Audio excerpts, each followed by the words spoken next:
You're looking at live pictures of the sky above the Utah Test and Training Range. In less than an hour, a 4.5 billion-year-old piece of the ancient solar system will be landing here in the desert. This is live coverage of NASA's OSIRIS-REx sample return. There's been nothing like OSIRIS-REx in NASA's repertoire. I like to call it the Daredevil spacecraft. 10 seconds. 9, 8, 7, 6, 5, 4, 3, 2, 1. And liftoff of OSIRIS-REx, its 7-year mission to boldly go to the asteroid Bennu and back.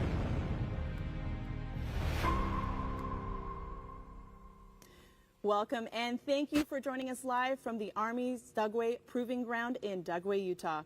This is special coverage of America's first asteroid sample return mission, OSIRIS-REx, as it arrives back to Earth after more than 7 years traveling in deep space. I'm Lauren Ward, and joining me is Dr. Jim Garvin, Chief Scientist at NASA's Goddard Space Flight Center. He's a planetary geologist by training and also probably one of the most excited people around here today. Lauren, literally, I'm over the asteroid. Better than over the moon, over the asteroid. Well, I'm excited to share the stage with you today. We've got a lot to discuss and a huge adventure straight ahead. And for those joining at home, Jim and I will be taking your questions live throughout the show. You can send those our way by using the hashtag AskNASA on X, YouTube, and Twitch.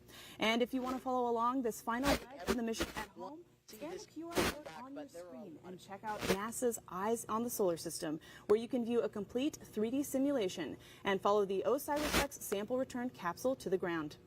And during the broadcast, you'll hear directly from the mission team, so listen very closely for those operational callouts.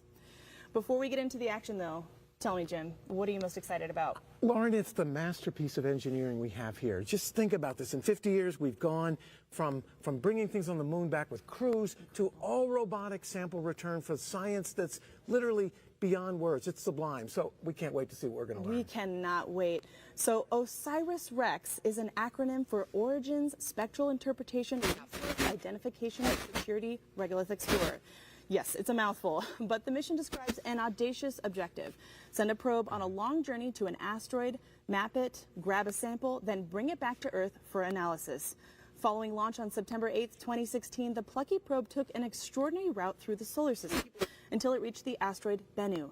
Then, after more than a year of mapping the surface in exquisite detail, OSIRIS-REx made a careful descent in October 2020 to collect a sample.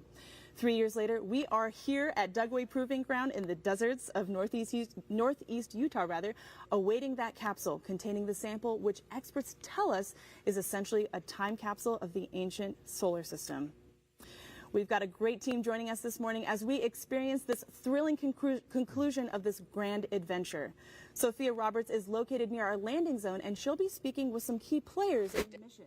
We'll also hear from James Traley, who will be tracking mission operations and bringing us real-time updates, essentially our eyes and ears inside mission control, which sounds to me like a good place to jump into the story. James, good morning. How are we looking? Yeah, good morning, Lauren and Jim. It's already been a very bright early morning for all of our team members involved in this mission. Just a little bit further north from us, about 4 hours ago in Waterton, Colorado, the team met to assess the readiness to release the SRC from the main OSIRIS-REx spacecraft.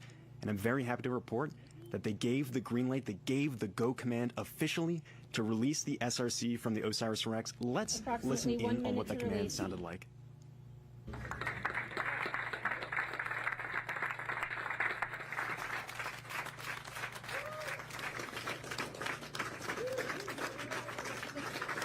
That command came after more than almost 4 billion miles of spaceflight and years of planning, plotting, and dreaming about this asteroid Bennu. The SRC has now been separated from the main OSIRIS-REx spacecraft and is coming in rain or shine today. So team members are keenly aware of the weather conditions out on the range. It's looking pretty great for today. We did have a bit of rain the other day, which softened up that landing spot just enough to make the SRC land perfectly smooth on that surface. The temperatures are going to be around the 50s, 50 degrees Fahrenheit. Low winds out there, calm winds at the surface around 6 miles an hour, pretty light. Very clear skies this morning as well. As we were actually driving out, I saw a shooting star, a meteor, and in just a few moments, the SRC itself will be streaking across the skies as we begin to track it. Just a few moments ago, We heard the helicopters take off from here to head out to Wig just at the edge of the landing ellipse. Our high-altitude plane is up in the sky, ready to take images in the infrared of our SRC, and we are here ready to go to cover all of today's mission events. I'm going to be right here with you all throughout the process as we get closer to that entry, descent, and landing. But for now, back to you, Lauren and Jim. All right, thanks, James. We'll be back to you for mission status updates throughout the morning. For now, let's give you a quick geography lesson on where we are today. We are sitting about 85 miles southwest of Salt Lake City in the heart of the Dugway Proving Ground, a historic Army facility. In less than an hour, the sample will touch down in our landing ellipse at the Utah Test and Training Range, managed by the Air Force, about 13 miles north of where we're speaking right now. Mission teams have set up a clean room just 1 mile away from us, where the sample will end its journey today. Tomorrow morning, a C-17 aircraft will take off from the runway behind us and deliver the sample to NASA's Johnson Space Center in Houston. Unbelievable. Unbelievable. Can't wait. Oh, gosh. I can't wait to see that C-17. Oh, that's going to be breathtaking. We have a lot of ground to cover, and we'll be bringing you into the heart of the action. For all of NASA's many missions over the years, OSIRIS-REx lives in an extremely rare category. It not only ventured out into space with cameras and sensors, but it's bringing a physical sample of the ancient solar system back to Earth for detailed analysis. Mission planners selected a small asteroid called Bennu as their destination. Following a successful touch-and-go procedure to grab a sample on October 20th, 2020, OSIRIS-REx has been making its way back to Earth. It's been a thrilling ride, already packed with technical achievements and scientific discoveries. Today's historic landing continues that saga, promising exciting research ahead. Beside our main event this morning, we've got a ton of extremely cool stuff. We'll hear from a special guest astrophysicist whom you probably recognize more for his chart toppers. We'll speak with one of the helicopter pilots about his role in getting recovery teams out to the landing site and bringing the capsule back home. And we'll even hear from the cast of the film Asteroid City. And of course, we'll give you a front row seat to the mission itself, the science, the engineering, and why a mission to gather space rocks, well, rocks. Right? NASA's first asteroid sample return happens in less than 35 minutes. Let's now take you to Wig Mountain, where our field reporter, Sophia Roberts, is standing at the forward edge of the vast landing zone, where she joins us live now. Sophia, paint us a picture. Lauren and Jim. Now, it is a bright and chilly morning, but the excitement certainly is rising. Now, let me give you a lay of the land of what is going to happen today. The sample return capsule is going to hit the top of the atmosphere at approximately 8:40. It will descend through our atmosphere for 13 minutes before touchdown. Once it does touch down, our team with the recovery team will go to the sample or the capsule and start that carefully rehearsed recovery process. Now, I am on the edge of the landing zone that we call the ellipse. It is a huge landing zone that is larger than the size of Rhode Island. And behind me are the helicopters that will be taking those recovery teams to the capsule once it lands. Now, these teams are prepped and ready to go. We're just waiting for that capsule to arrive. Back to you, Lauren. Wow, Sophia, I think she has the best seat in the Oh house. my God, take me there. I want to go there.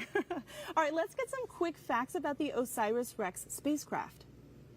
Filled with fuel, the vehicle weighs more than 4,600 pounds. That's about the same size as 3 large cows. Did you know that, Jim? I did not, and I'm afraid of those cows. Let's stay away from the cows. With its solar arrays extended, the spacecraft is about 40 feet long, or the size of a short school bus. The solar arrays can power up to 3,000 watts, which is the same as a portable generator. Once on Bennu, the 11-foot robotic arm collected dust and pebble samples, while the cameras got up-close images of the asteroid. How about that? And then, of course, there's the SRC, or the Sample Return Capsule, the capsule that separated from the main vehicle and is currently on its way to our landing zone in the Utah desert. So, Jim, I think importantly, the team can't just open up the capsule right on the desert floor, right? What happens next? So next, we have to safe it, we have to bag it, we have to contain it, and transport it to the clean room about a mile from here. And in that clean room, we will actually bring the sample return capsule in, take off the back shell and the heat shield, and carefully arrange to nitrogen purge that special sample container inside, so it does not introduce any contamination from Earth, because we want asteroid, not Earth. That's right. And I love missions like this because I find my own imagination just bursting with possibilities and questions.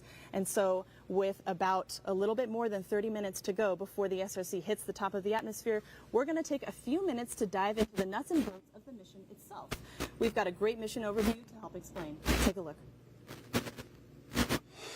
OSIRIS-REx is NASA's first asteroid sample return mission. It launched in September 2016 on a journey to explore a near-Earth asteroid called Bennu. After arriving in 2018, OSIRIS-REx spent nearly 2 years orbiting Bennu, mapping and studying its rugged terrain before carrying out its primary science objective. On October 20th, 2020, the spacecraft ventured to a small crater in the asteroid's northern hemisphere. It dodged jagged rocks and towering boulders and plunged its arm into the loose surface, excavating 6 tons of debris while collecting about 250 grams of material. OSIRIS-REx stowed its bounty and closed its sample return capsule. It bid farewell to Bennu in May 2021, embarking on a 1.2 billion-mile cruise back to Earth. Now, 2 years and 4 months after leaving Bennu, OSIRIS-REx is closing in on the place where its journey began. On September 24th, the spacecraft will approach to nearly 63,000 miles from Earth. It will power up and release its sample return capsule at 4:42 a.m. Mountain Time. The capsule must be jettisoned within a narrow time frame and at just the right angle to hit its target, an area of roughly 250 square miles in Utah's West Desert.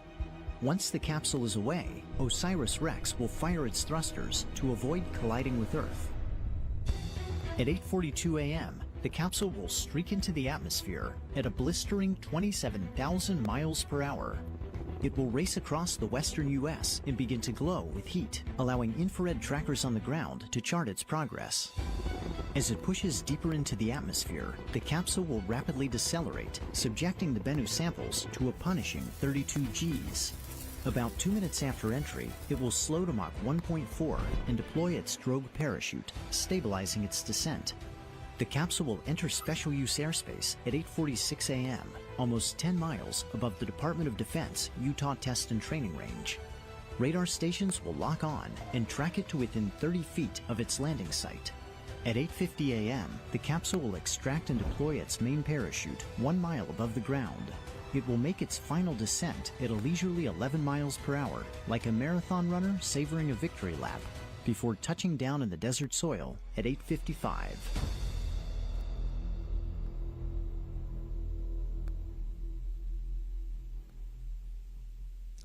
Wow, I get chills every time I see that. Me too. Amazing. All right, so we know you have questions, so please continue to send them to us using the hashtag AskNASA.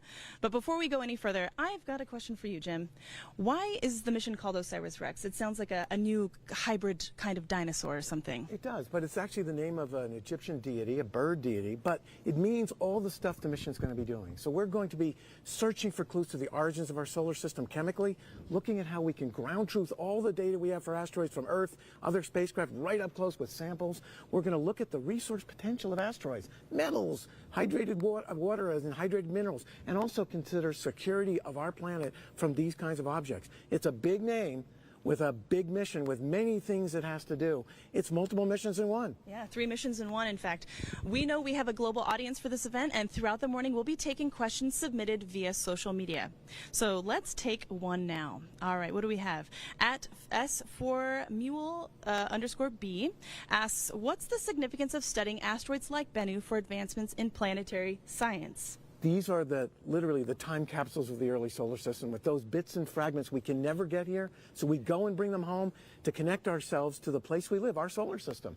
So that's one of the big takeaways of this. We will read the clues of Mother Nature on how our world works in the context of all the rest of the planetary system. Fantastic. All right, let's take another question. What do we have? All right, from at Endanger817. Approximately how large is the sample size, and what kind of analysis will be performed? So it's about 8 or 9 ounces. It's about a size of a baseball and a half, and the kind of analyses are amazing. There are toolkits and instruments that can look at nanoscale characteristics that you wouldn't imagine. We could see the hairs on a foot of an ant, but we'll look at those in the context of another object in the solar system. So, wow. Wow, indeed. All right, we'll be taking some more questions throughout the morning. Okay, so let us head back to the ellipse to talk to Sophia. I understand, Sophia, you've got a critical team member with you. Take it away. Thanks, Lauren. Yes, I am joined right now by Stu Wiley, who is the Oscar, or on-scene commander, of this recovery mission. Thank you for joining me, Stu. Thanks for having me, Sophia. All right, so you are the person who kicks off this whole process before even the recovery team gets on the ground. Can you walk us through your process? Yeah, so essentially what's going to happen is that once the capsule is under chute, we'll have a better idea of where it's going to land on the range. And based on that, I'll know exactly what kind of weapon systems we used in that area, what kind of tests we've done in that area. So I'll know better what kind of hazards are in the area. Once I land on the ground, I'll do an initial sweep of the area and methodically move towards the capsule and mark any kind of hazards that I find, whether it be munition hazards, of course, and or the industrial hazards, and even the environmentally sensitive areas that we have out here. So. All right, and how did you prepare for this today? So preparation has been in the process for a long time. Between myself and Jasmine Nakayama, we've got 40 years worth of explosive knowledge. Most of it is on this range here, so we know the ranges very well. The team and the UTR have been working together, both Lockheed and NASA, and we've been doing rehearsals so that we are more familiar with their capsule, and they're more familiar with our terrain here as well. Yeah, so. And this is an active proving ground here. So what are the other steps that we have to ensure that our teams are safe? Yeah, so at the Utah Test and Training Range, we do have a lot of different hazards out here. Like I said, the weapon systems that we test. We're going to keep them safe from that. We have, again, done many of the preparations with them already. They've taken safety briefings. They've been briefed on the actual items that we've dropped out here in their range safety brief. One of the hazards that we're going to be dealing with, though, is the helicopters that you see behind us, and they've been through practices getting on and off the helicopters and working in and around them. But I think the biggest hazard that we're going to have is slipping. We had some recent rain, so that I think is going to be our biggest hazard, but it could be fun too. So. Well, wonderful. I know that you have your last preparations for the day, so I'm going to let you go, and thank you very much for joining us. Thank you, Sophia. Thanks, Sophia. Stu's got a big day today. Oh, my goodness. A lot to do. All right, Jim, we know we have space fans from all walks of life all over the world. One super fan in particular is a well-known astrophysicist with an atypical side hustle. But I'm guessing you know him probably more from his side thing than his science thing. Well, that's right. He's literally space royalty and rock royalty. Perfect for a mission to bring back rocks. Just a true rock star. Let's let him speak for himself. Hello NASA folks, space fans, asteroid aficionados. This is Brian May of Queen, as you know probably, but also immensely proud to be a team member of OSIRIS-REx. I can't be with you today, I wish I could. I'm rehearsing for a Queen tour, but my heart's there with you as this precious sample is recovered. Happy sample return day, and congratulations to all who worked so incredibly hard on this mission. Especially my dear friend Dante, with whom we already created this beautiful book. God bless you all. Speaking of rock stars, joining us is NASA's Lori Glaze, Planetary Science Mission Director. Welcome, Lori. Hey, good morning. Great to have you here, Lori. Great to have you.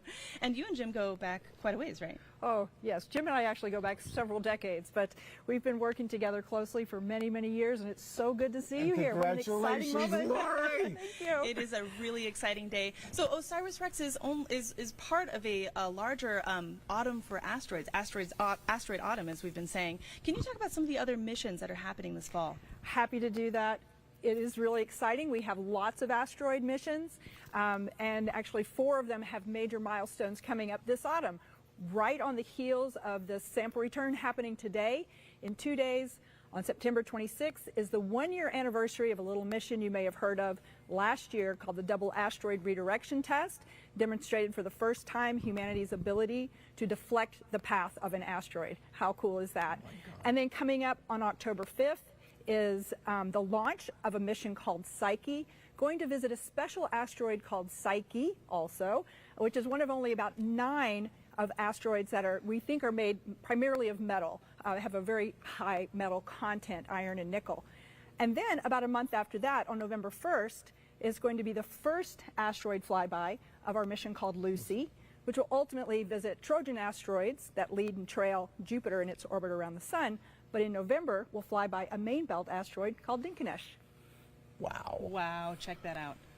It literally is an asteroid arm. But Lori, one other thing, OSIRIS-REx, is a multi-purpose mission, all this great stuff you mentioned, and one of its key jobs is to help us with planetary defense. How does it do that? Way out there. So actually, OSIRIS-REx gave us some really important new information about an effect, a force that occurs on asteroids called the Yarkovsky effect. And what that really is we know there's gravitational pulls on the asteroids, and we can predict that with our trajectories, but Yarkovsky effect says that the sun's radiation heats up one side of the asteroid, and then as the asteroid rotates, the radiation radiates off into the deep space. And that actually kind of acts as a force that kind of pushes back against the forward trajectory. And so it changes our predictions on where the asteroid might be. Over time, it really makes a difference. And OSIRIS-REx gave us some fantastic new measurements on that effect. Unbelievable. Wow, that is truly unbelievable. Nobody appreciates the planetary defense aspect more than me and Jim. Yeah, we want to be safe. Big fans. Really, really quickly here. This isn't the end for OSIRIS-REx. What's next? Yeah, so really exciting. Now that the spacecraft has released the capsule successfully, about 20 minutes after that release, we're now repurposing the spacecraft for a new mission called OSIRIS-APEX, where APEX stands for Apophis Explorer, and it's off on its new mission to explore the asteroid Apophis, which is going to have a close flyby of Earth in 2029. All right, Lori. Stay tuned, everybody. Unbelievable. That is fantastic. Well, thank you so much, Lori, for Thanks, joining Lori. us. You're going to stick around for the show, right? Oh, absolutely. Absolutely. Okay. This will be the biggest U.S. sample return since the Apollo mission to the moon. But this is not the first time that anyone has captured a piece of an asteroid. On the arrival of the historic OSIRIS-REx sample, we celebrate that the Japanese Space Agency, or JAXA, has already visited 2 asteroids, Itokawa in 2005 and the asteroid Ryugu in 2019. The missions Hayabusa and Hayabusa 2 proved that it could be done and paved the way for today's ambitious goals of this daring enterprise. All right, let's send it back over to James for an update on mission operations. Go ahead, James. Yeah, thanks, Lauren. So everything continues to be nominal. I've been tracking the mission status here. Everyone looks dialed in, ready to go. You saw a few moments ago Sophia with Stu Wiley, our on-scene commander. He's ready to go. He understands the mission. They are ready to get out and recover that sample today. And as I mentioned earlier, just a few moments ago, actually I guess a couple hours ago at this point now, the SRC was released from the main OSIRIS-REx spacecraft. When that release took place, it was given an initial spin, which kind of preserves its angular momentum, its speed as it's coming in to Earth's atmosphere. It's similar to throwing a perfect spiral on a football, and teams are hoping for that perfect touchdown today. What you're about to see is basically the equivalent of throwing a touchdown pass over 10 football fields away and landing it perfectly in that end zone. So you can see on your screen now the mission operations team. They are just next door, dialed in, ready to go. They've been monitoring the vitals of the SRC all morning. They've been there in the room, prepared and ready to go. I'm sure they are absolutely thrilled for this moment. They might even see themselves on the screen there in a second, but they are hype and ready to go. This is the Lockheed Martin team just a little bit north of us in Waterton, Colorado. They are also dialed in. They're the ones who gave that initial command this morning to release the SRC from the main OSIRIS-REx spacecraft. You just heard from Lori that OSIRIS-REx is now on its way to its extended mission.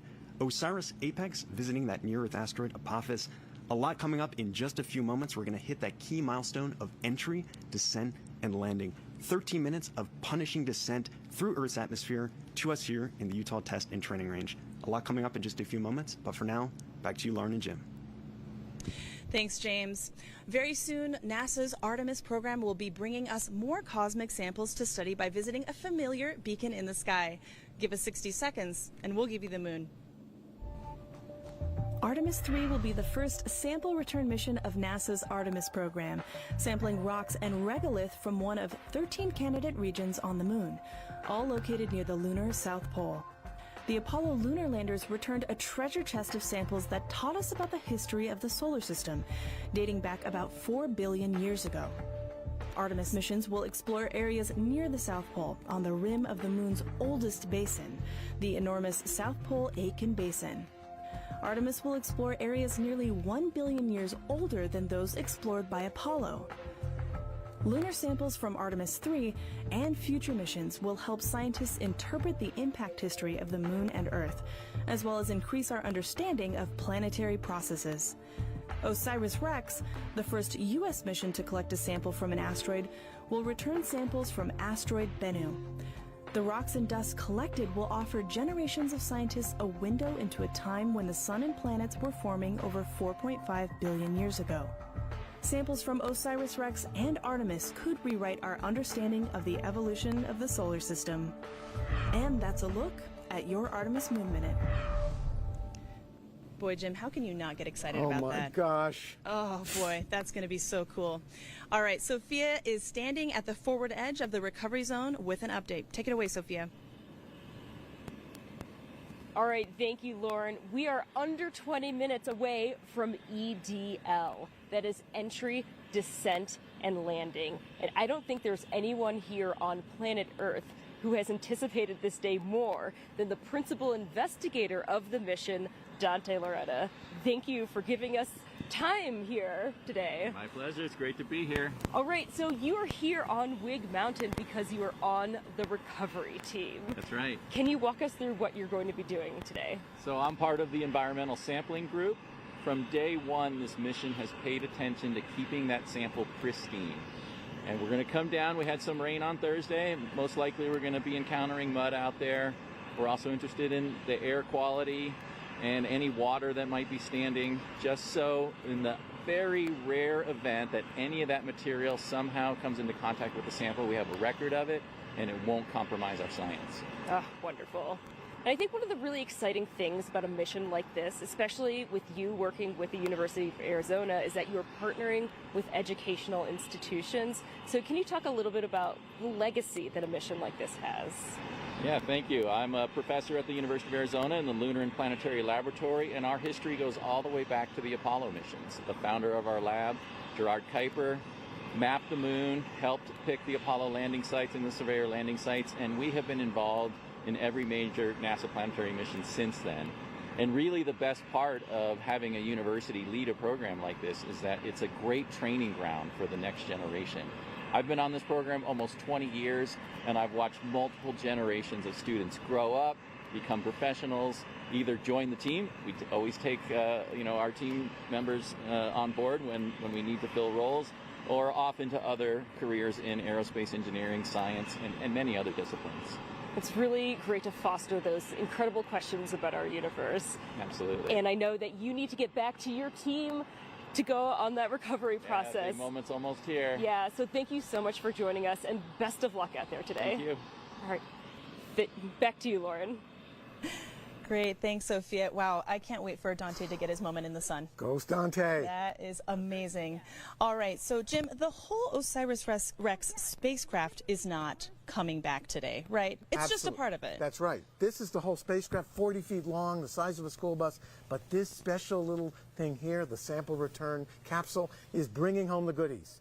And that's what we've just released, and it will be entering the atmosphere, and you'll be hearing all about it. And the samples were collected at the asteroid back in October of 2020 from this TAGSAM thing that inserted them in the capsule, and the capsule was released. So that's what comes home. The rest of this goes on to Apophis. That's right. We just heard Lori talk about that. But let's move over and take a look at this this replica SRC capsule. Now, this was an engineering model that was used in tests a few weeks ago for a drop test. Can you talk a little bit about the engineering of this? That's right. This is a very special spacecraft, just like a small version of what we use to bring crews back when they come back home to Earth from the space station. It has a heat shield. It's about 30 inches across, so it's pretty big. It weighs over 100 pounds. Has a back shell, and inside it has the goodies: the sample return canister and the small sample canister. So this is the vehicle that brings those samples protected from all those changes in environment from the top of the atmosphere, 13 minutes of descent to the touchdown point that we're waiting for today. This is a very special spacecraft. It absolutely is. And it also was used in a drop test, as I mentioned. Let's take a look at some of that footage now.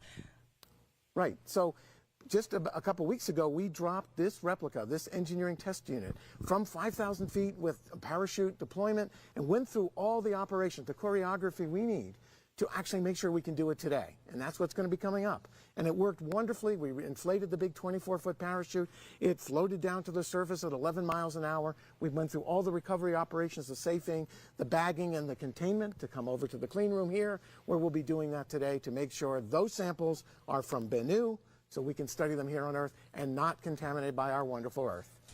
That's right, and you know it's the actual SRC that they use because it is covered in dirt, as you can see on here. This is dirt, scratch marks. All the scratch marks, yeah. It's a rough ride, it's the real deal. but we need it to come home. This Absolutely. is a real sort of homecoming. Right.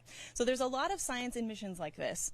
Not only is the SRC a treasure chest with material from the ancient solar system, but the mission itself is a platform for vital research about a range of things that you might not have expected. SciFly's mission is to collect visual, infrared, and spectral data on spaceflight vehicles, including the OSIRIS-REx sample return capsule on its return to Earth. This gives engineers and scientists unique insight into our most challenging questions about hypersonic fluid dynamics by providing data critical to flight safety systems. The scientifically calibrated in-flight imagery team uses ground-based sensors and instruments flying on various aircraft to image asteroid sample returns, launch abort systems, parachute tests, rocket launches, and capsule returns, including Artemis 1 on both launch and reentry. The data we capture provides engineers with information on vehicle performance relative to what computational tools and wind tunnel tests predict. It takes extensive planning to get it right. Upon its return from the asteroid belt, the OSIRIS-REx capsule will be traveling at 12 kilometers per second, or about 27,000 miles per hour. That's nearly twice as fast as objects coming back from low Earth orbit, and it will be among the 4 fastest human-made objects ever to fly in Earth's atmosphere. In partnership with the Japan Aerospace Exploration Agency, Rocket Technologies International, and universities in Australia and Germany, SciFly is coordinating 3 ground stations and 4 aircraft to collect data on the sample return capsule's trajectory, heat shield performance, and the plasma environment surrounding the capsule as it speeds to the surface, all of which will help NASA understand its performance and help future planetary entry missions succeed. Joining us now is NASA's Kate Calvin, Chief Scientist and Climate Advisor. Kate, thank you so much for being here. Thanks for coming. Thank you for having me. It is wonderful to have you. All right, so as NASA's Chief Scientist, you're looking at the big picture. How much teamwork across the agency has made to, a day like today a possibility? A mission like this takes a big team, both within NASA and without. So outside of NASA. So the mission is managed by Goddard Space Flight Center in Maryland. The sample is going to be going to Johnson Space Center in Texas after it leaves here. Marshall Space Flight Center in Alabama does the overall program management. Outside of NASA, we have collaborations both in industry, academia, and international. So Lockheed Martin is doing built the spacecraft and doing flight ops. Kinetics is doing navigation. Wow. We have a science team led by the University of Arizona. And then we have recovery operations. Canada and Japan. Helicopter 1 is So all of departed them are really with critical to to us. station And keep I'll just stop outside you the right landing there. ellipse. We got a confirmation that helicopters 1 and 2 have just taken off. Very exciting. All right. So, Kate, one other thing. As an earth science, an expert on how our planet works in climate, can you tell us how this asteroid mission, the samples we return, might impact how we understand life on Earth, how it evolved, and how climate issues now might be involved? Yeah, so this asteroid Bennu may record some of the earliest history of our solar system. So scientists are looking at it to help us understand planet formation and the origins of water and carbon, which led to life here on Earth.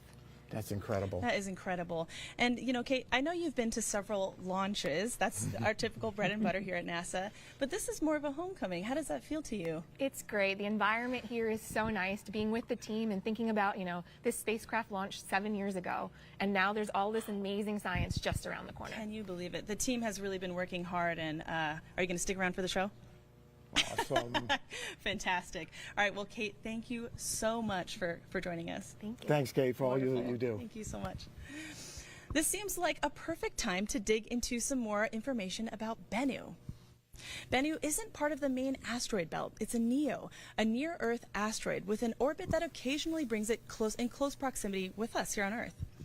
Bennu is about 500 meters in diameter, which is taller than the Empire State Building. It rotates upside down on its axis compared to Earth, with a tilt of over 177 degrees. Scientists chose to study Bennu because of its organic operations. Helicopter 2 has departed WIG. The station keep outside the landing ellipse. All right, so you just heard that they have departed WIG. Excellent Whoa. progress. Fantastic. Woo. All right. Moving on, it isn't as smooth a surface as we initially thought. It's actually covered in pebbles and marked by these large rocks and boulders nearly everywhere. One boulder in particular that OSIRIS-REx had to navigate around was nicknamed Mount Doom and was the size of a 2-story building. Bennu holds the Guinness World Record of the smallest object to be orbited by a spacecraft. How fun. Now let's get an update from Sophia, who is standing on the edge of the ellipse. Take it away, Sophia. Okay, 2 of the helicopters have already just departed, so the team is already in the recovery process, or at least the beginning phases of it. But right now, we are waiting to hear precisely where the capsule is going to land before the rest of the teams head on over to that location. Now we are about under 10 minutes away from the capsule hitting the top of our atmosphere, and we are eagerly anticipating this largest sample of ancient solar system material that we have received since the last Apollo mission in 1972. So that is 51 years since we've had such a pristine and large sample of ancient solar system material. It's a really big day for science, and we're just in the beginning phases of today, but we are certainly excited to hear about what will happen and see those parachutes finally descend through our atmosphere. So yes, we're certainly excited, but this is just one phase of this amazing mission. I'm going to send it back to you, Lauren. See the operational milestones we're expecting throughout the morning. SRC separation already happened, and the capsule is now heading for its rendezvous with Earth's atmosphere. Jim, it always appears like these operations are simply inevitable. You know, we grabbed the sample, we flew it back to Earth, we're headed in for landing, but it's never that simple, is it? No, not at all. And so we have a lot of critical events that take masterful engineering. We have to hit the top of the atmosphere, transition through a high G, high heat environment, go from 27,000 miles an hour down to eventually 11 for that safe landing. All these things involve changes in environments, forces, things that could disrupt our sample and change them, which we want to document. And so we really want to understand this and finally bring it to rest so we can then bag it and encapsulate it so we can eventually get the sample into our clean room here. So we're ready to transfer it tomorrow to Houston to the Johnson Space Center. So this is a big process, well rehearsed by a masterful team. Absolutely, and contains, work from thousands of individuals who are making this happen. All right, so we know that you're submitting questions from all over. Let's take a few more social questions. All right, what do we have? At Dev Saran at 5342461.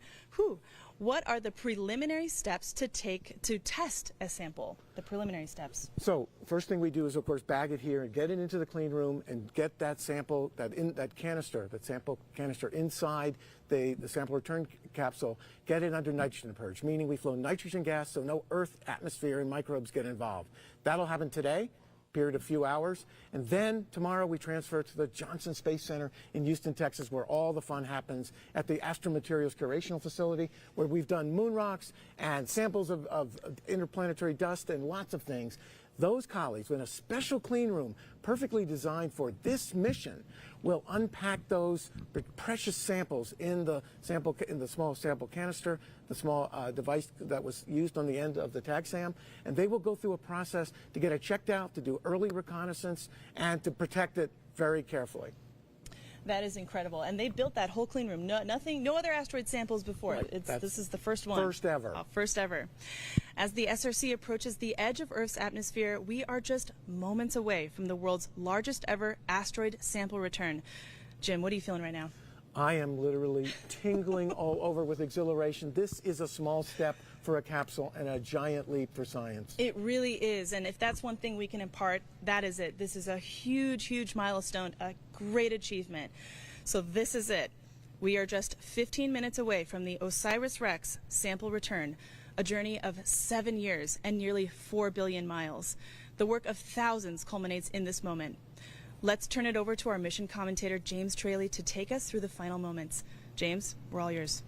Yeah, Lauren, buckle up and get ready for the ride of entry, descent, and landing. This is 13 minutes of crazy descent, punishing crazy deceleration of our spacecraft, starting at 27,000 miles per hour when it enters into Earth's atmosphere, and eventually slowing to a leisurely 11 miles per hour as it descends and lands on the Utah Test and Training Range. Recovery operations. Helicopters 1 and 2 have arrived at the holding location.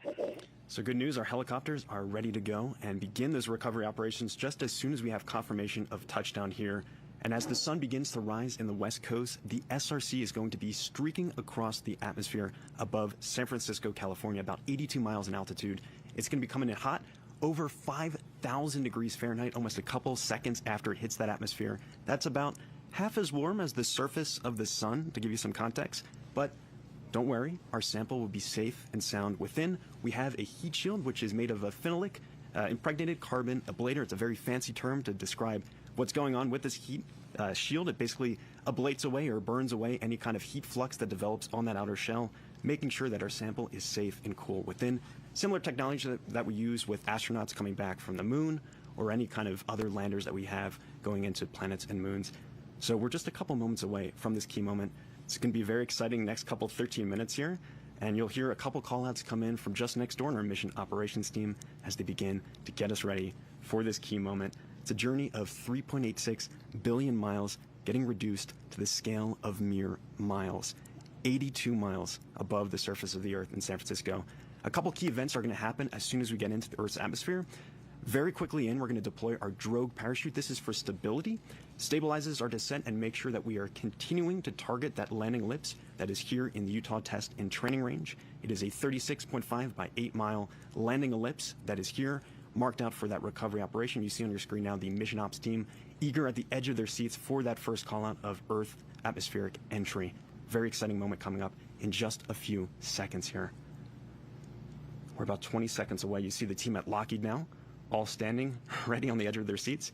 This team, I'll remind you, just a few hours ago gave that command to release the SRC on this long journey. It's been on its own for 4 hours. There's nothing we can do at this point. It's coming in, rain or shine. EO milestone. The SRC has entered the Earth's atmosphere. UTTR tracking assets have acquired. And here we go. Start your stopwatch right now. We are 13 minutes of entry, descent, and landing. We have that expected milestone of entering into the Earth's atmosphere. We can see the team at Lockheed, and we actually have a visual now. This is from our infrared tracking camera on the WB-57, our high-altitude plane, at about 47,000 feet MSL, mean sea level, getting a great view of that SRC heating up as it enters into Earth's atmosphere. The punishing deceleration that spacecraft, that SRC, is experiencing right now as it comes in at about 27,650 miles an hour. You can see it glowing brightly in the sky. And in just a few moments, we're going to reach peak heating and peak deceleration. That's at 32 G-forces, punishing G-force on our SRC. A phenomenal view of that streaking SRC coming in across the sky.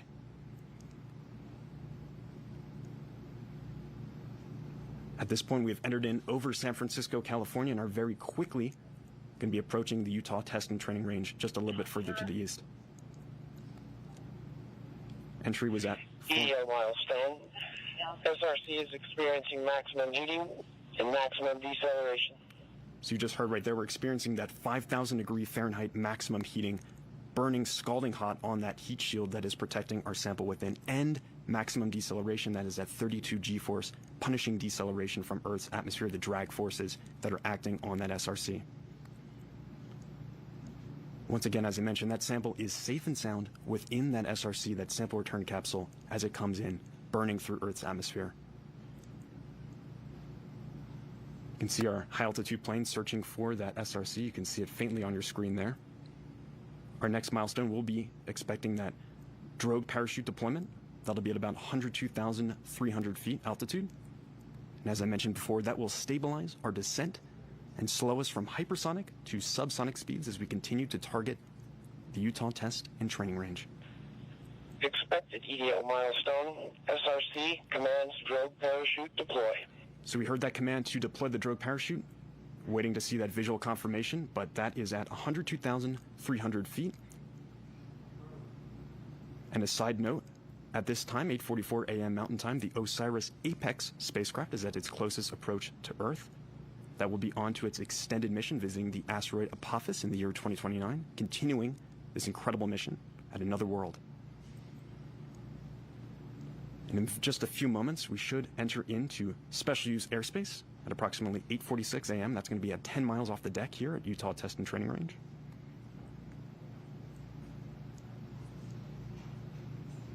You can still see that SRC on your screen very faintly in the distance.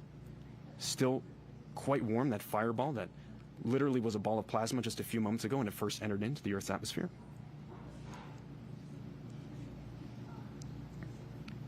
That SRC is nearly 3 feet wide, 1.6 feet tall. It's a small object, so quite a challenge to track this as it comes searing into Earth's atmosphere.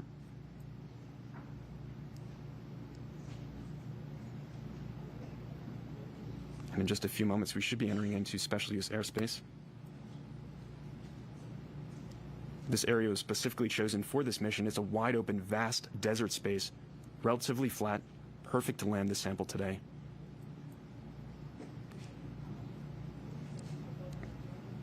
We did, as I mentioned, have a couple days of rain here leading up to this event, so the ground is a little bit soft.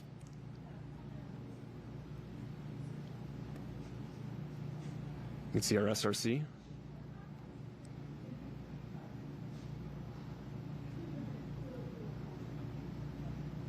Streaking in. This is from our high altitude cam.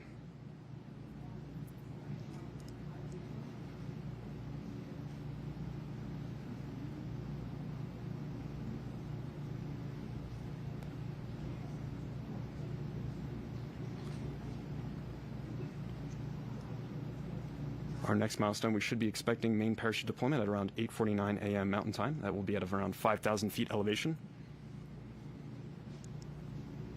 We continue to track with our high altitude camera here.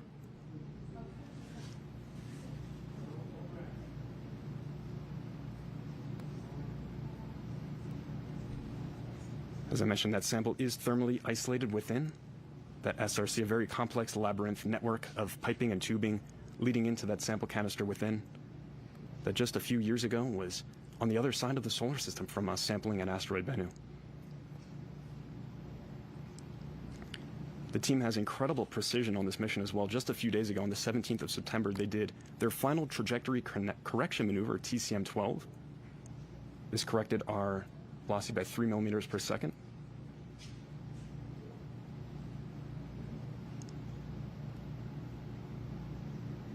We see PDL milestone.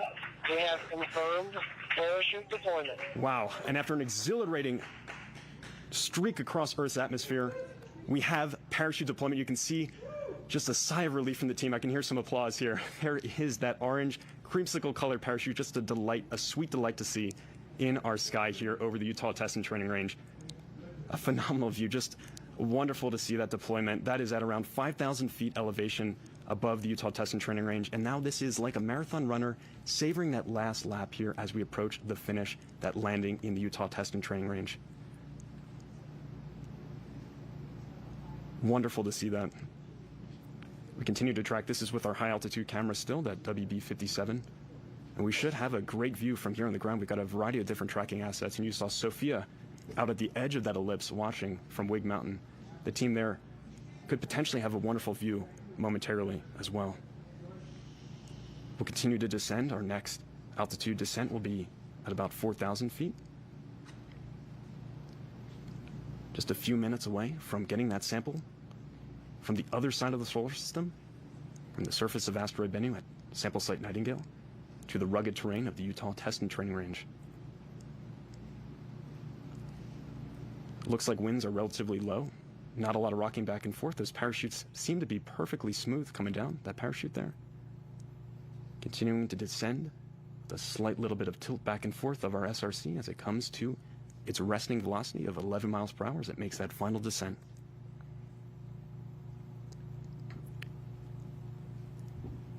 That parachute deployment was given internally by the spacecraft. All of what you're seeing now is autonomous on board that SRC.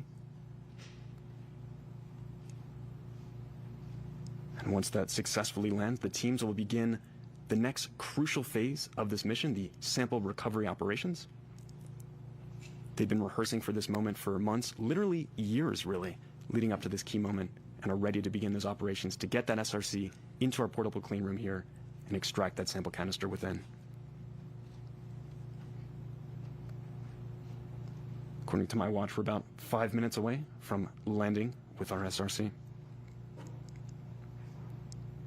And as we heard a few moments ago, helicopters 1 and 2 are already staged and ready to begin those recovery operations just as soon as we have confirmation of touchdown. This is a variable clock, so this could be a little bit faster, a little bit slower as we get closer in. This wind speed here is a variable that is quite hard to predict, especially once you're high up in the atmosphere. We did release a weather balloon earlier on this afternoon, or earlier on this morning rather, to get a profile of our atmospheric conditions. The team puts those into various models as they prepare for this key moment. But once again, they are a little bit hard to predict, a little bit of variability, so we may kind of bounce around a little bit on that predicted OSIRIS-REx sample return capsule touchdown time.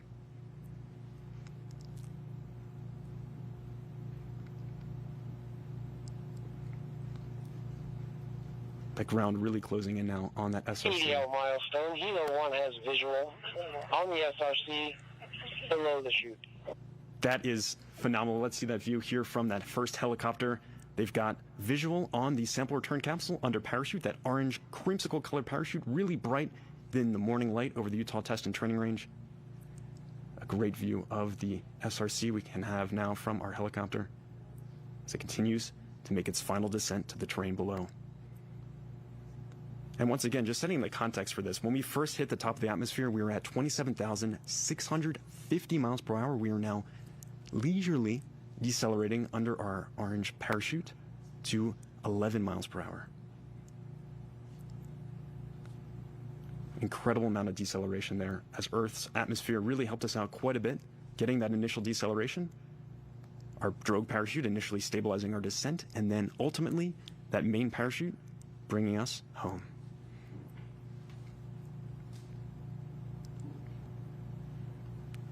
You can see right in the center of that crosshair, that is the parachute with the SRC dangling beneath.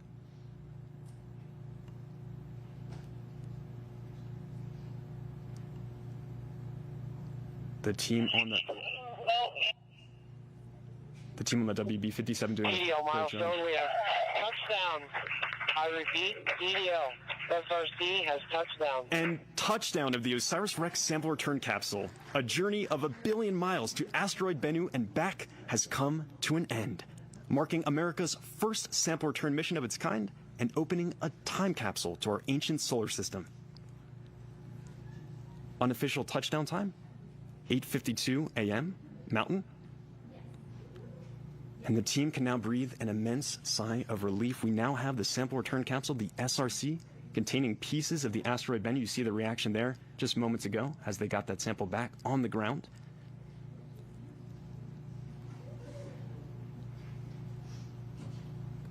This is the team at Lockheed celebrating that momentous achievement of getting that sample from the other side of the solar system at asteroid Bennu. When we took that sample, we were over 200 million miles away from us here on Earth. The long journey back, 1.2 billion miles from asteroid Bennu, back to here with that sample, has just come to a dramatic close. And a little bit ahead of schedule, too. The SRC landing about 3 minutes ahead of when we had originally predicted. It was in a rush to get back here, carrying amazing amount of scientific information within. The team is eager to crack that SRC open, get the sample canister within, and begin the process of understanding the origins of our solar system and potentially the origins of life.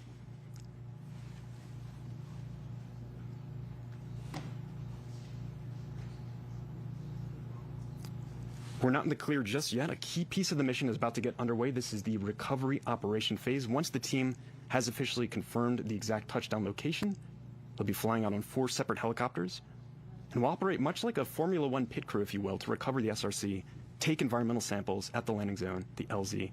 Everyone has a role to play. It's going to be simultaneous action as they get that SRC recovered and begin to do an environmental safety sweep, collecting samples along the way.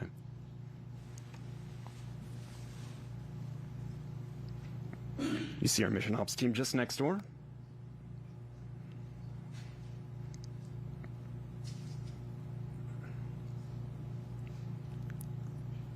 I'll once again remind you that the sample canister itself is not actually going to be opened here at Dugway. The next phase of the operation is simply to get that SRC into the portable clean room that has been specifically set up for this recovery operation. The team will then remove the heat shield protecting the SRC and its precious cargo within the entire descent through the entry, descent, and landing, remove the back shell, and then extract the sample canister within the tag sim that just a few years ago collected pieces from the asteroid Bennu. Today, the goal is to get the sample canister. Recovery operations. Helicopters 3 and 4 are leaving rig for the landing ellipse. You see some big smiles from the team there. They are getting those helicopters out to the landing ellipse now to begin those recovery operations.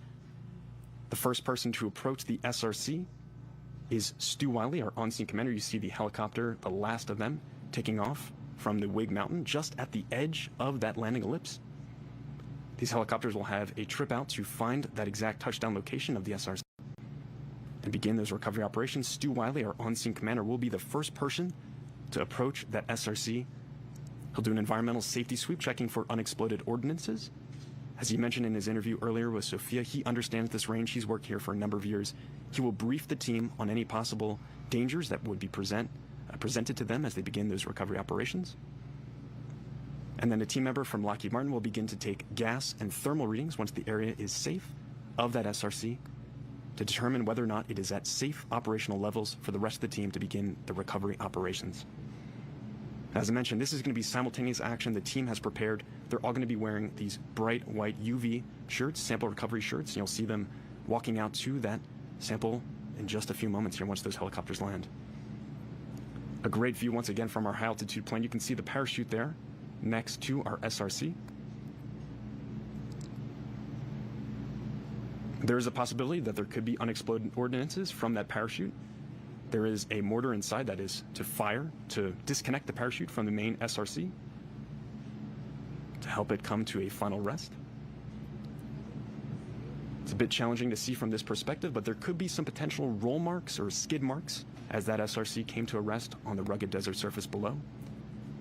As I mentioned, we did have a bit of precipitation here the other day, so that should make for a nice soft surface for that SRC, so it probably had a nice clean landing there.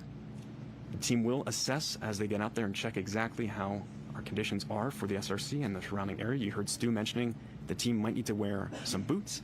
The operations could get a little bit slippery as they begin to recover that sample. And this is a pristine sample from the ancient solar system and could hold the clues to how everything around us came to be, from the formation of the planets to the origins of life here on Earth. Needless to say, this is precious cargo, and the recovery team is fully aware of the gravity of the situation and the importance of what they're about to do today with these recovery operations. You can see it looks like our parachute has come to a stable rest. The winds were pretty low today, so it looks like it is not billowing at all. It is almost perfectly flat, at least from this perspective, on that desert terrain.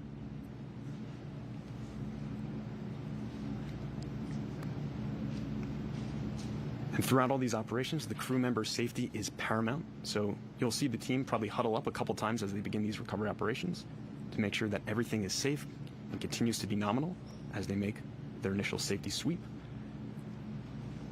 All of this recovery should be a very quick process, usually. They've rehearsed for this again for months. They've been out here all summer really rehearsing for this moment. They did a drop test last month. They've also had numerous rehearsals actually practicing containing that SRC, getting it on a sample carrying fixture. Recovery operations, WV has located the parachute on the ground. You just heard that confirmation from that high altitude plane locating that parachute on the ground. This location info will be relayed to our team members aboard those helicopters as they begin their approach out to the landing zone.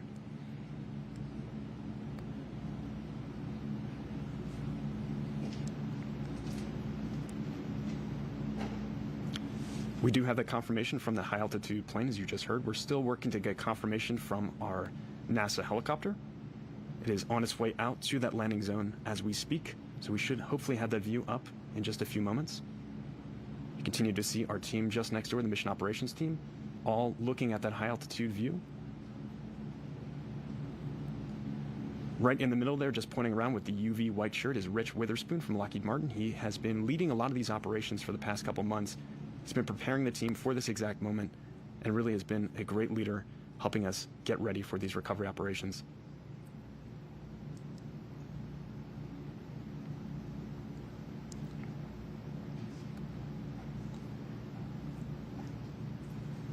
Yeah, so this ellipse here, this landing zone, is a quite large setup here, and this was chosen intentionally for this mission. It's about 37 miles by 9 miles total, this landing ellipse, out in the Utah Test and Training Range here in Dugway, Utah. This is an enormous facility. As you heard earlier, it's about the size of Rhode Island, all in all, this whole facility. It's relatively flat, very smooth terrain, this desert surface. So it's perfect for bringing something back and having that nice, safe landing on the desert surface. Just a few years ago, the OSIRIS-REx spacecraft back in 2020 made its tag attempt, the touch and go attempt to actually collect the sample that has now landed in this desert. When it did that, it was only at the surface for just a couple seconds, descending at a speed about 11 centimeters per second, just a little bit faster than a baby that is crawling. It's a very slow pace. But they were able to successfully get that sample and bring it from the edge of our solar system back to us here at that Utah Test and Training Range. You can see our full screen view here of that high altitude view, looking at the parachute at rest on the surface of the desert. This is at the Utah Test and Training Range. It's a wide open expanse here, and the team has this positional info, and they'll be relaying that to our helicopter teams to begin those recovery operations.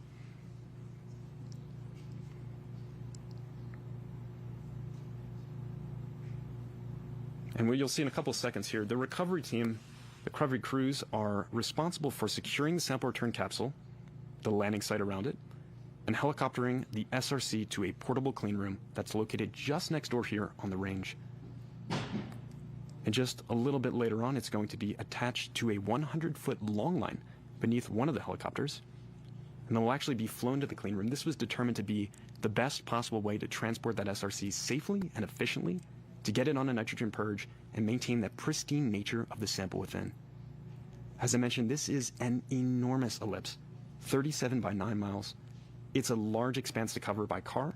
It's a very bumpy ride out there as you kind of start to make your approach across this rugged terrain.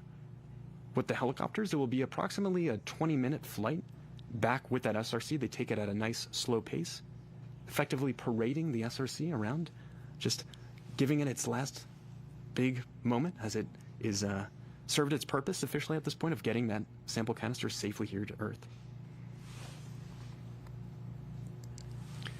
Once we actually land and begin those recovery operations, you'll see a lot of team members out beginning to take samples, both air and also soil samples from around the area. These are places of interest for the sample curation team that will actually open up the sample canister in the coming days down at the Johnson Space Center in Houston, Texas. They have a phenomenal sample curation facility there, and these samples from asteroid Bennu will join a historic collection of other asteroid materials, including samples from the Apollo mission, samples from both the Stardust and Genesis missions, as well as Antarctic meteorites that were collected by our scientists. In the coming days, we'll actually know exactly how much sample we got back from Bennu. The original mission requirement was 60 grams of pristine sample from the asteroid surface. Based on some very clever engineering, the team believes that they have potentially 250 grams, or 6 times that mission requirement, inside.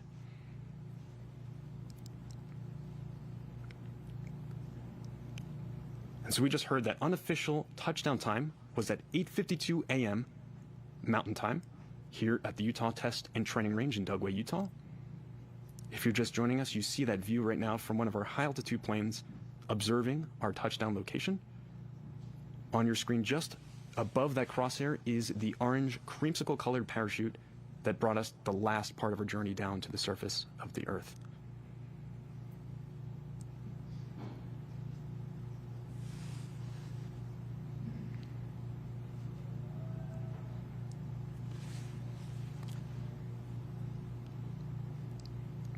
You heard from Jim earlier that that main parachute is about 24 feet across. Fairly large parachute that helped us decelerate on our last leg of the journey.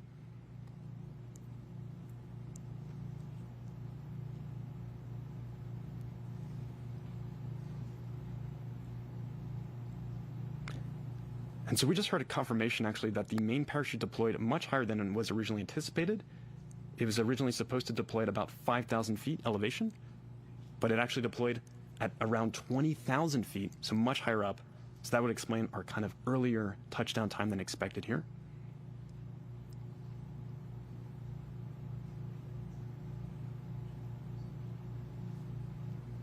Still has touchdown on the Utah Test and Training Range.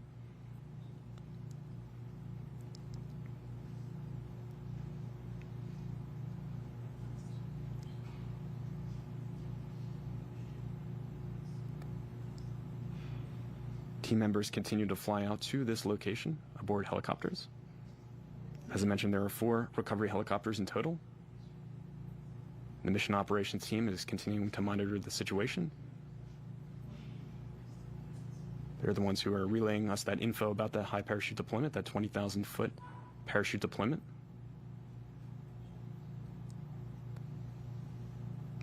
They're going to be assessing the situation from their end here, relaying any possible info over to our recovery teams as they begin to make their trip out to our SRC.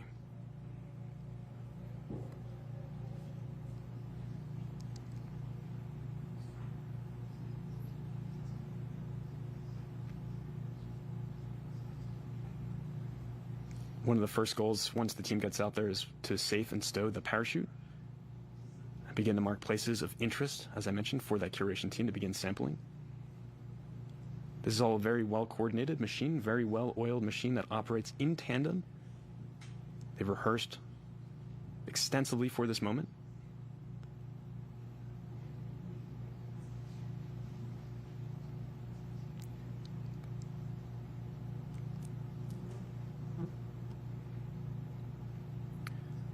So we just heard from the team in that mission operations room that they have visual of the parachute, that orange parachute that you saw on your screen moments ago. But we do not yet have visual confirmation of the SRC itself. The team is continuing to survey the region, looking for that sample return capsule.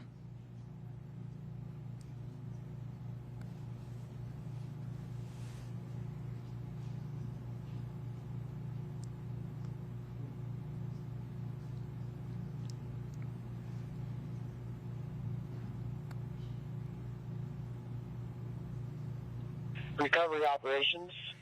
Kilos 1 and 2 are in the area of the landing site and are in a search operation. So you just heard that call out from Tim Preiser, who you see on your screen there from the mission operations room. He just announced that Helos 1 and 2 are now at that landing site. They're pointing out something on the screen. I see some smiles. It seems like we might have potentially some more information on that SRC in the coming moments. Helos 1 and 2 will be surveying this region, looking for both that SRC and also eyeing up the region, looking at that parachute that was deployed. Recovery operations. All of the ground supported vehicles have left rig and are in pursuit of the landing zone. So some more team members are going to be heading out to that landing zone as well in support of those 4 helicopters that will be the main group recovering that sample. The main helicopter will be actually attaching that sample return capsule once the team has it located and ready to prepare for recovery operations. They'll load that on long line. You can see once again, some team members pointing at items on the screen here. We'll hopefully get confirmation in the coming minutes of that SRC location. Tim Preiser pointing at the screen now, wondering if he has any more information for us on where that sample return capsule location would be. We do have visual confirmation of that parachute, as I mentioned.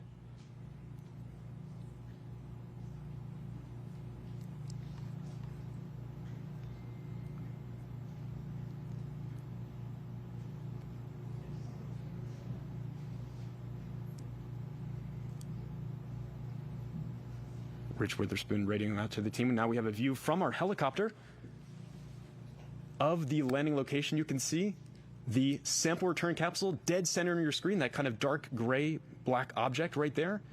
And then just to the right of it, a little bit below, is our parachute. It appears to be resting on the surface. We're getting a zoom in now from our NASA helicopter. And you can see now the SRC. At last, we have a visual of it on the surface of the Utah Test and Training Range. I'm sure that is a pleasant sight for the team to see. Recovery operations.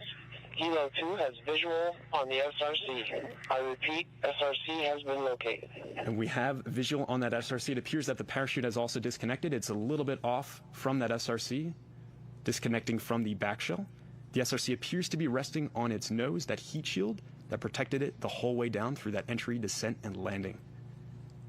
Lockheed is celebrating that moment. I'm sure they are breathing another sigh of relief here. It's been a wild morning for everyone involved. They've been up since the crack of dawn, just a little bit further north from us in Waterton, Colorado. They gave the go command to actually release that SRC that you see on your screen right there from the OSIRIS-REx spacecraft about 4 hours ago.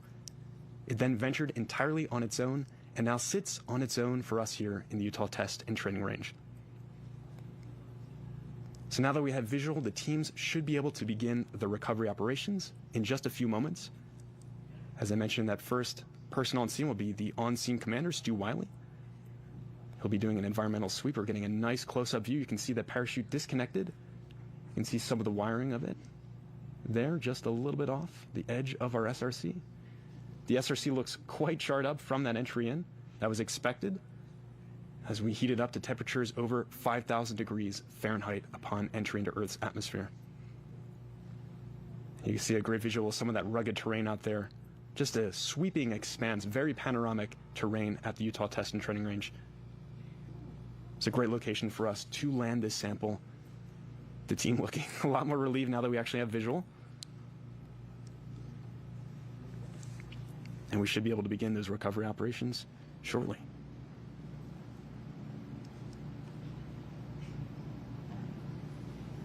Inside that sample return capsule are pieces of the asteroid Bennu. We'll be getting access to those samples in just a few days and actually seeing exactly what we got from the asteroid regolith. This mission continues to amaze me and everyone involved here. The engineering is ingenious for this mission, getting us with a robotic explorer to the edge of the solar system, collecting that sample, safely stowing it, and then actually transporting it back here to Earth for us to open up and analyze.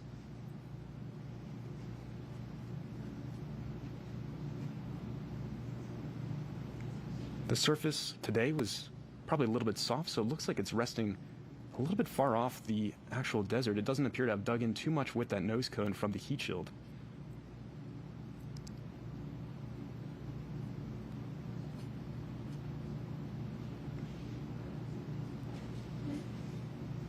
You are here with us as we witness this historic moment. It's the first time the United States has delivered samples from an asteroid to Earth.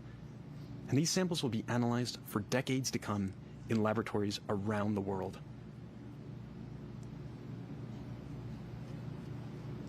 And there is landing of our first helicopter at the site. Appears to have a nice soft landing. We're just probably a couple hundred feet. Recovery operations. Helo 1 has landed at the recovery site. So our first helicopter, you just heard confirmation, and you can see visual confirmation of that landing. We're maybe about 100, 200 feet away, landing away from that sample. So a little bit of a hike for our team members to get out to that sample return capsule and begin our environmental safety sweep. As I mentioned, our on-scene commander, Stu Wiley, will be the first person of the team to actually approach this sample, check the area for any unexploded ordnances, UXOs, that could possibly be out there on the range, and then also make sure that that SRC is safe for our operations team to approach and begin recovery. You can see where that parachute disconnected from the top of that SRC. That is the back shield that you see right there at the very top with that little bit of white wiring still coming out of the top. Our SRC perfectly landed there on the Utah Test and Training Range. So what you're about to see happening next is the process of recovery operations. This is a key moment of today's events to actually get that SRC from out in the desert into our portable clean room here at Dugway. It is crucial that we maintain the pristine nature of this sample that we got back from asteroid Bennu. It could hold the clues to how everything around us came to be, from the formation of the planets to origins of life here, so the team understands just how crucial the contents of that SRC is, and they're going to work as efficiently and as safely as possible to get that SRC contained, wrapped up in thermal blanketing, placed in a sample carrying fixture, and then attached with long line to our first helicopter there. It'll then be transported the long journey back here, a much more relaxing flight, I'm sure, for our SRC, to our portable clean room at Dugway. At which point the team members will extract the back shell and remove the heat shield from the SRC. It's served its purpose. We're mainly now concerned with getting the contents within that sample canister containing pieces of the asteroid regolith out of that SRC. We won't actually, as I mentioned, be opening that sample canister just yet here at Dugway. The team is simply focused on getting that SRC, or the sample canister rather, on a nitrogen purge, and this is to maintain that pristine nature and prevent any kind of contaminants from the atmosphere from getting into our sample within. Recovery operations. Kilos 3 and 4 have been cleared to land at the recovery site. And the rest of the team is closely behind, ready to land at the recovery site to begin operations. This will be simultaneous action that you'll see here once we have the clearance from Stu Wiley to begin our recovery operations.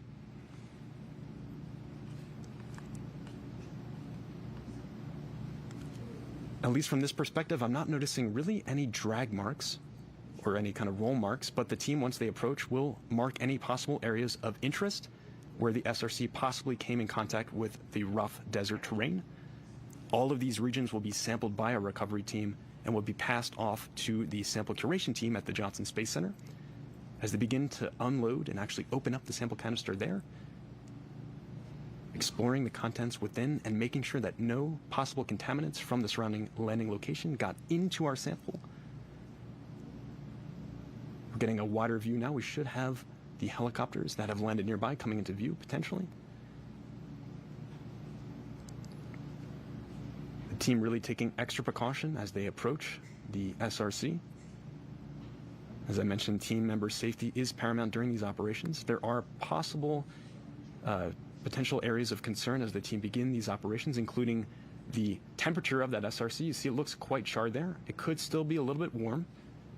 As I mentioned, it heated up to over 5,000 degrees Fahrenheit. So as the cool desert air begins to cool down that SRC, we want to make sure that it is cool enough for our team to actually begin those recovery operations.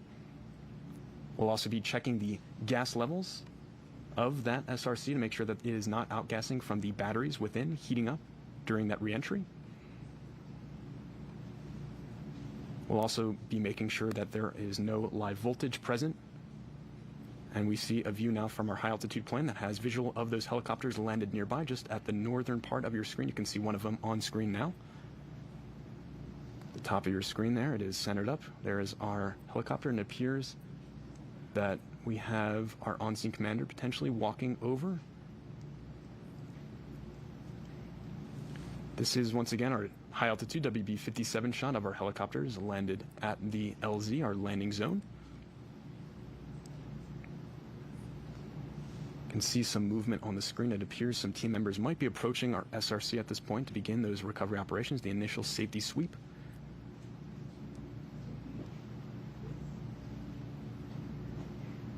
We'll just be observing from this high altitude for the next coming minutes as the team actually will be setting up a camera on the ground for us to observe the recovery operations close up. And a note from one of the team members about the SRC itself. So they have approximately 40 hours. That is the amount of time it would take for any air to get into the sample. As I mentioned before, that sample return capsule is a complex network of piping and tubing inside of it, sort of like a labyrinth-like design. And that is intentional to make it incredibly difficult for any possible contaminants from the atmosphere to get into our sample canister. It's also sort of like a nesting doll, if you will, where it has multiple layers of protection that keep that sample safe within. All of that protective layering, once we get that sample into the clean room, will be shed, and we'll be able to actually access that sample canister within.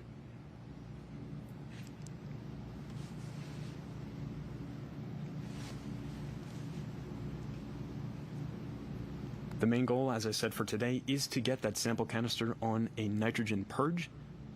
That is to maintain its pristine nature.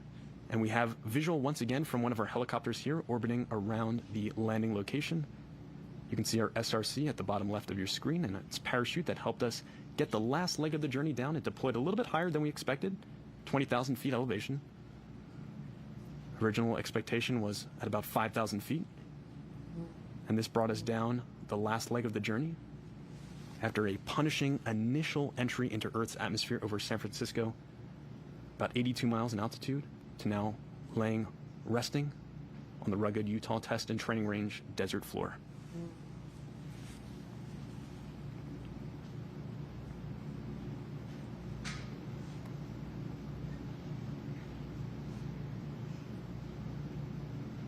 Recovery operations. Recovery team is in the vicinity, beginning their initial assessments. So you just heard confirmation from Tim Prizer that the team is beginning to actually approach the SRC for that initial environmental and safety sweep. You'll soon see our on-scene commander, Oscar Stu Wiley, approaching that sample return capsule. As I mentioned before, he'll be checking for any possible unexploded ordnances. You can see our mission operations team. They have been overseeing all of this morning's events, and they're going to continue. There we go. On screen, you can see front and center there, Stu Wiley, our on-scene commander, and right behind him is Victoria team. They are both wearing personal protective equipment, gas masks. That's for their own safety as they approach, as there could be potential outgassing from that sample return capsule's batteries heating up during re-entry. You can see him scanning the region. He's checking for any possible unexploded ordnances, UXOs. Recovery operations. Oscar is performing the unexploded ordnance survey. And you just heard that he is, in fact, doing that survey right now. You can see him walking around the SRC. This is the first person to come in contact with this SRC since it was on the other side of the solar system. We had sent this on a long journey. It was OSIRIS-REx spacecraft. Finally delivering the sample, he is motioning over to Victoria team, who is shortly going to approach and begin taking some gas and thermal readings. You can see her walking over and must have given the clear for her to proceed. A little bit closer. Stu continues to pace around the surrounding area. All over here, the team will collect samples. He'll begin to place flags. You can see in his backpack, he's got a couple flags waving in the breeze. Those will be placed at areas of interest for our team members to sample once they arrive and begin those recovery operations. Victoria is now appearing to take out her thermal and gas reading devices. She's taking an initial thermal reading of that SRC as we speak, looking for it to be at an operational temperature of around 100 degrees Fahrenheit. Lockheed Martin Safety is performing hazardous environment assessments. And you just heard that confirmation. So she is performing that hazardous environment assessment, checking the thermal temperature of that SRC, as well as taking any kind of gas readings to make sure that we are at safe operational levels. She is also leading over. This is Victoria team from Lockheed Martin.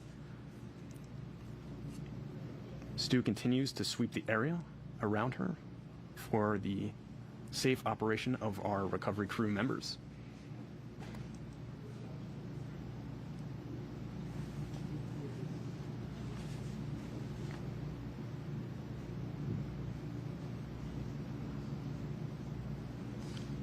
There are several nozzles, valves around the SRC, and so once Victoria has the clear to approach, she'll actually open up some of those valves and insert a gas reading device within to actually take some temperatures. And you can see off to the left of your screen, Stu Wiley is actually safing and stowing away that parachute that helped take us the last leg of the journey. It's great news that that disconnected from the SRC. That allowed our SRC to rest as it is now here on the surface of the Utah Test and Training Range. It appears with minimal dragging. Recovery operations. Oscar is safing and storing the main parachute. So Stu is going to get that parachute stowed, placed away, as Victoria is front and center on your screen, beginning to take some of those gas readings to make sure that we are not outgassing any kind of noxious chemicals that could be present from that battery heating up within the SRC.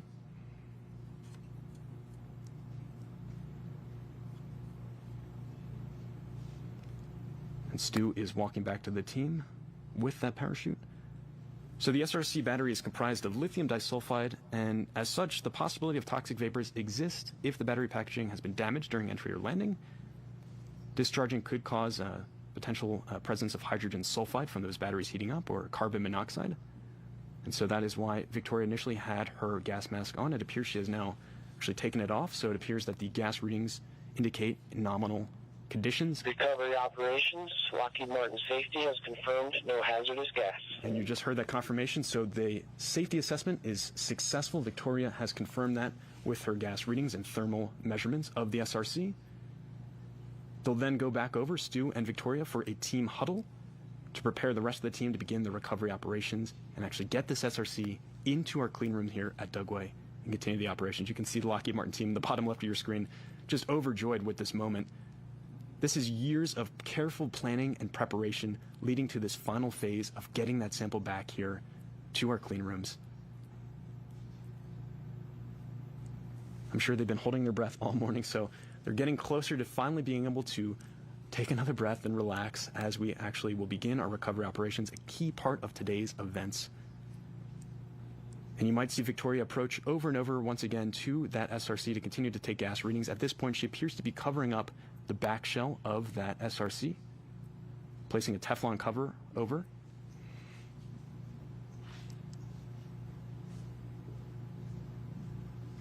This is where the parachute actually deployed at the top of the SRC capsule, the sample return capsule rather. She'll also be checking for any possible live voltage.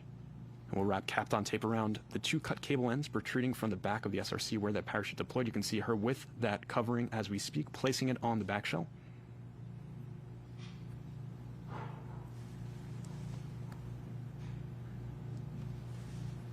And she has successfully placed that shielding on the back, that Teflon cover. Stu walking around behind, checking the rest of the scene, walking back with the parachute that he now has safely stowed away. And you'll see Victoria opening up a couple gas valves on the SRC, taking those gas readings. Continue to do this throughout the whole process. She's also placing covers on those gas vents too to prevent any kind of contamination from atmospheric particles, particulates entering into that SRC. She's photographing the scene as well too. This is to keep careful note of exactly the procedures that she's going through for her team.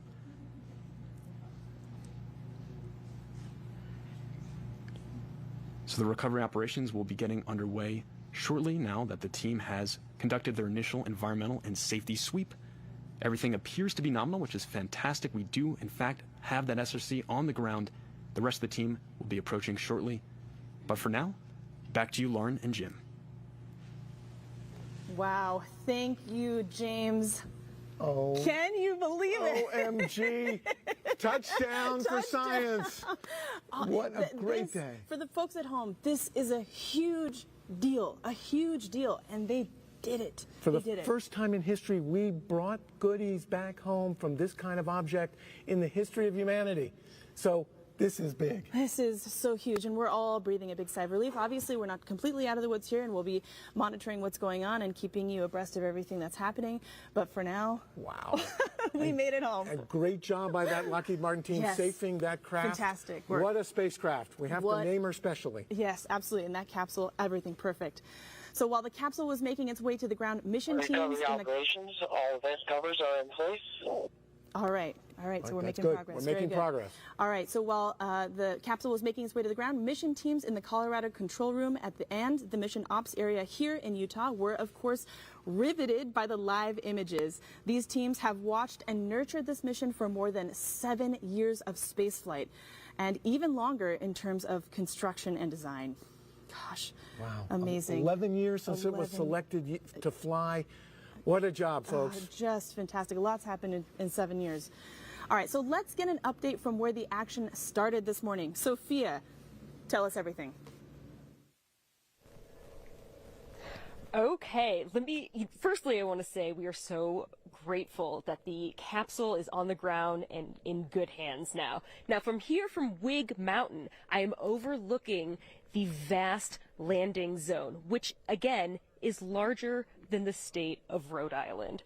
So, during that time, listening to James's commentary of the capsule coming through our atmosphere, we're all standing on the edge here, looking and scanning through the sky. But just to give you some context again of where I am, I'm about 4,000 feet up, overlooking a vast, ancient seabed. So the mountains that are peppering along the edges over here, they are very muted colors. It's beautiful pastel out there. And as we're looking over through the sky, It's hard to see because there's alkaline dust from this ancient seabed, and considering that the capsule has landed on the edge of the landing zone, even though I'm as close as I could possibly be, I didn't see anything over here. I will say I'm a little disappointed, but grateful that that capsule is in the most capable hands it can be, and that is the most important thing out here. So while I didn't see with my eyes myself, we saw it on the screen, and it's still a great day. So back to you, Lauren.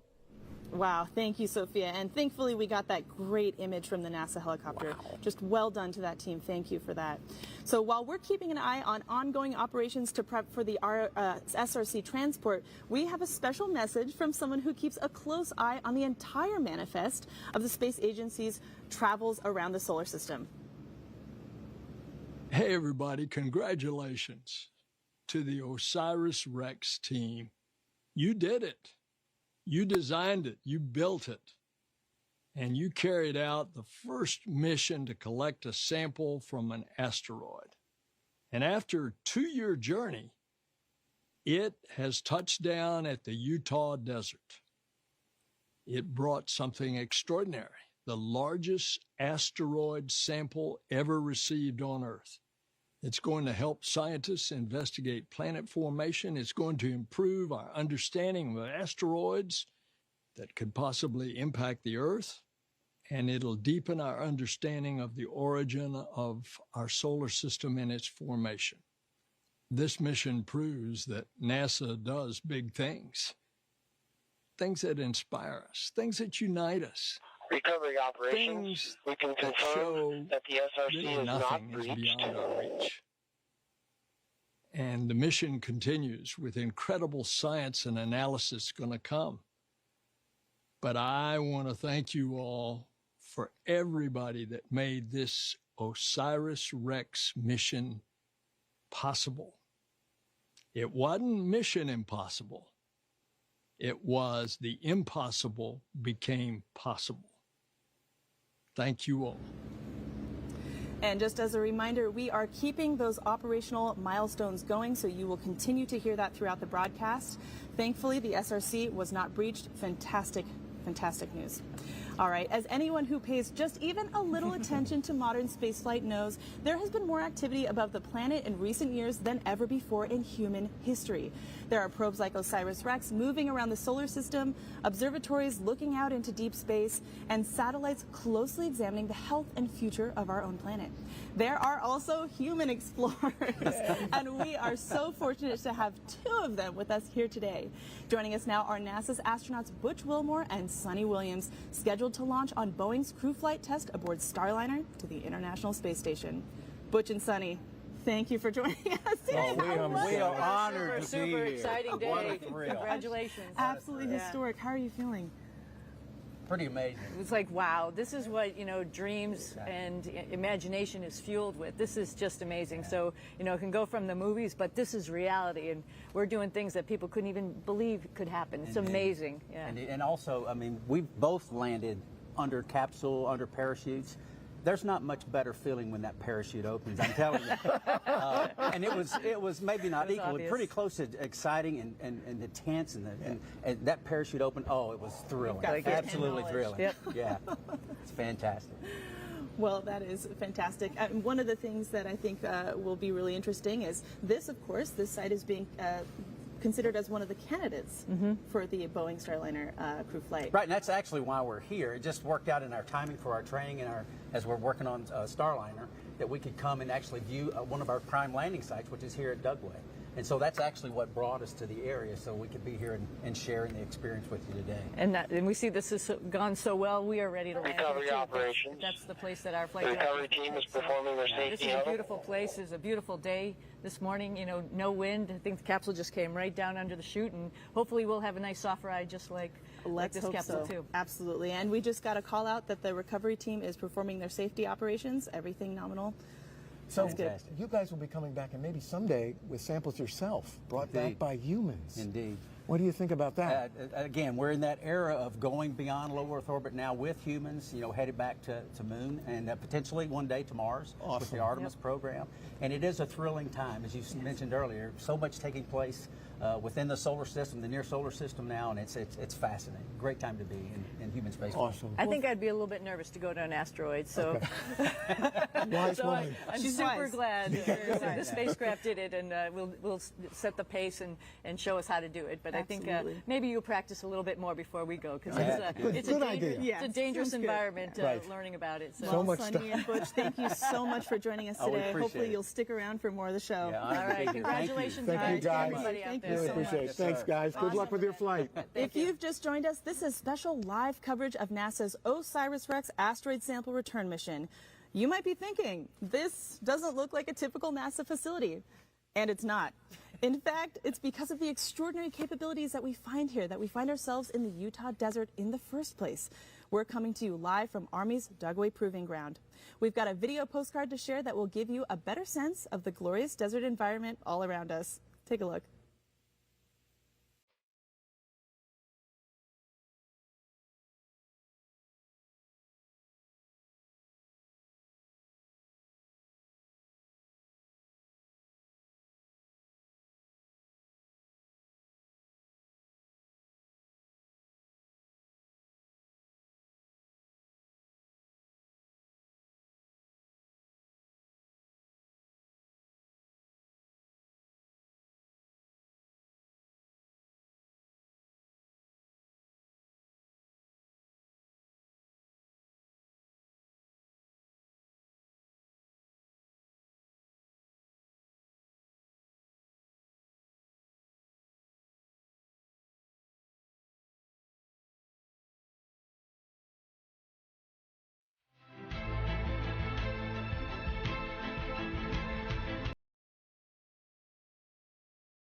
Wow, absolutely gorgeous.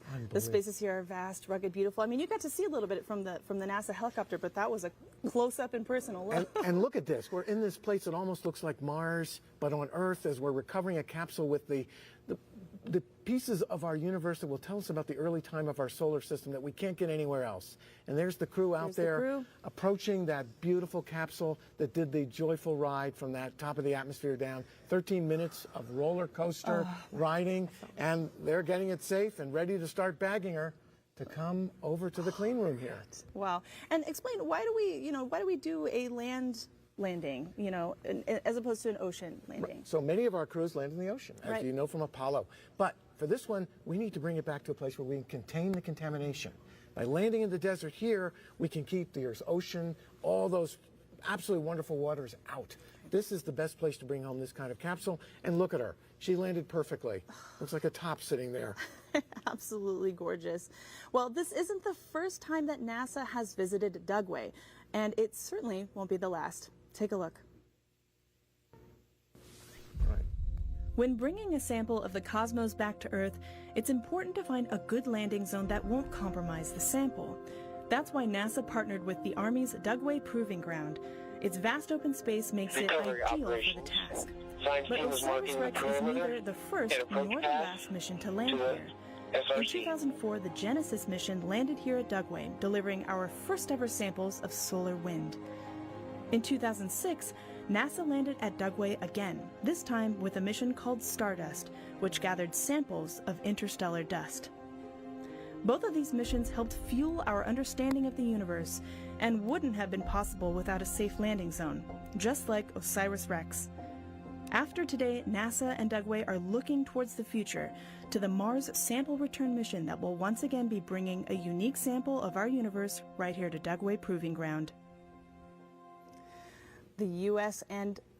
Army and Air Force have been excellent hosts to us for months as we've been preparing for today's landing. That's one of many reasons I'm so pleased to welcome Colonel James Harwell, Army Commander here at Dugway Proving Ground. Recovery operations. Nominal SRC recovery operations have begun. Getting an update. Okay. All right, nominal SRC recovery operations have begun. Okay. You darn good. All right. Okay, so today could not have gone any better. How did it, I mean, in large part due to our amazing partners here with the military, how did it look from your end? Oh, it looked amazing. So when you talk about partnerships, this isn't just a Dugway Proving Ground effort. Though you're sitting here on Dugway Proving Ground, the capsule actually landed on the Air Force's Utah Test and Training Range, and so it's going to be brought here to Dugway before it goes to the clean room. So this is a larger effort than just the Army's Dugway Proving Ground and NASA. And it looks like it might have landed right. So I got a note just before this from the commander of the Utah Test and Training Range that it did land on Uter. And so there was a little bit of rivalry there. We were hoping, but it looks like it was on Uter. Right on the boundary, though. Yeah. So close. So we have a big collaboration at NASA with members of from the Army and Navy, from the military services that have given us the opportunity to go to these great places in space ourselves as people. And can you tell us a little bit about the training and other fantastic things you do prepares these people to be crew for flight into space? Yeah, so if you look at it, the Army is the greatest leadership lab in the world, the types of problems that we have to solve on a day-to-day basis. And we have some of the best workforce that is available. So here at Dugway Proving Ground, we do chemical and biological defense testing. We're part of the Army's Test and Evaluation Command. And so anytime a piece of equipment is going to go into a service member's hands, it's tested by one of our amazing members of our workforce. But we also do training here. And so it gives a chance for folks to come and do things in a realistic environment. And that's really allows them to hone those problem-solving skills. So that's why the crews are so good who come from the Army and the Navy and Air Force. Yeah, we'd like to point out it was an Army astronaut this week who went over who set the record. Oh, well, there you go. There you go. Well, we couldn't let you go without wishing you a very happy birthday today. Happy birthday. Today is your birthday, and you got a piece of the solar system. How about that? I don't think I could have gotten a better present from NASA. No. And this is the rarest stuff we've ever had on Earth. It is. And I mean, when we're talking about the origins of life, and that's one of the I have the coolest job in the world. A couple months ago, I was here, and out on the Utah Test and Training Range, we got to go out to an archaeological site and see 12,000-year-old footprints. And now we're going to get to see the material from the origins of the solar system. I think we've set the bar pretty high, really and so my kids think I'm cool today. I don't know what we're going to do to top this. Well, we think you're pretty cool, yes. too. Yes, sir. And thank you so much for joining us. We've really loved having you. Thank you so much. We have a saying at NASA that the only way to reach the stars is if we all go together. The OSIRIS-REx team represents pros at the top of their game, but future explorers are just now finding inspiration in today's events. Here at the Dugway Proving Ground, students attending public school can literally say that a sample of an asteroid landed in their backyard. We visited the school to hear their thoughts about the mission and how their teachers hope it might influence their dreams of future exploration.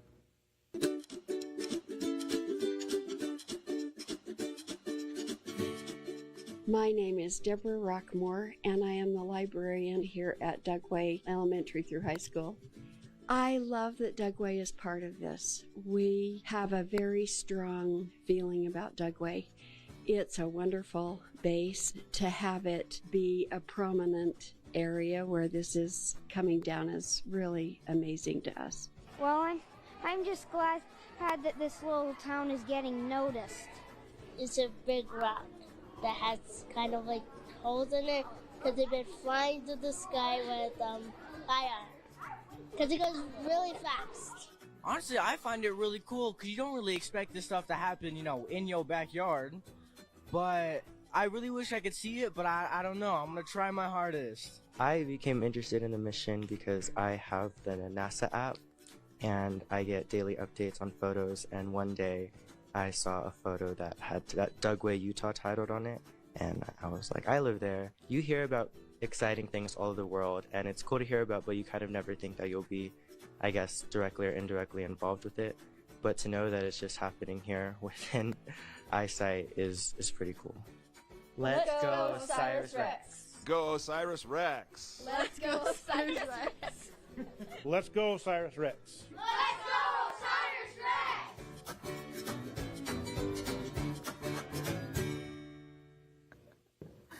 All right, let's go OSIRIS-REx. I love that energy. I do too. All right, Jim, you're a planetary geologist. How did you get into this? I mean, these kids are just at the beginning of thinking about what their career might be. I mean, how did you do this? I think all kids are intrinsically curious at birth. My mother said I was interested in space at birth. Don't know how she knew. But in any event, I think we all are, and we follow different pathways. If you see things as beautiful as we have here in Dugway, here in Utah, you'll be inspired by the rocks and the things in space, like these special samples we've brought back, which are unique being from Bennu, but not unique in the kinds of materials we have here on Earth, thanks to other asteroid returns. These are the biggest we've ever done, and so we're excited. But I think curiosity is in all of us, and so that's really what it's all about. And these kids are ready to pick up on this energy. Yeah, we need that future generation. All right, let's get an update from James. James, go ahead.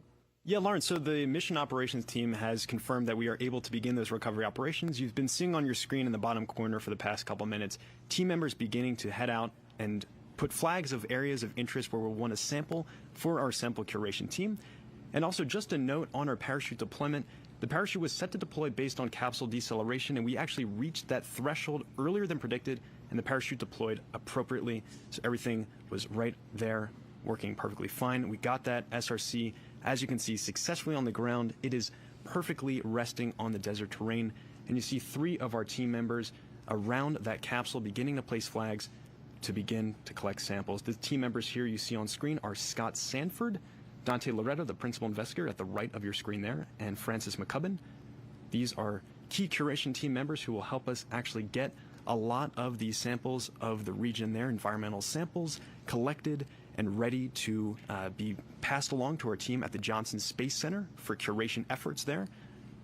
This is, again, a very key part of the mission. We want to make sure that there is no contamination of that sample return capsule from any possible atmospheric or environmental conditions out at that landing zone, that landing site. And so we're going to continue these operations and actually begin to scoop up some of the samples. And this will work like a well-oiled machine you'll see in a few moments. Dante, who was just on your screen a few moments ago, is wearing an armband, much like a football quarterback, if you will. He'll actually be kind of reading off the play calls as they go out and go step by step to actually scoop into the terrain about an inch down into the surface of the desert, scooping out a little bit of the rock and dust that's there, placing it into a bag, photographing the whole process along the way, making note of exactly where they collected that sample from.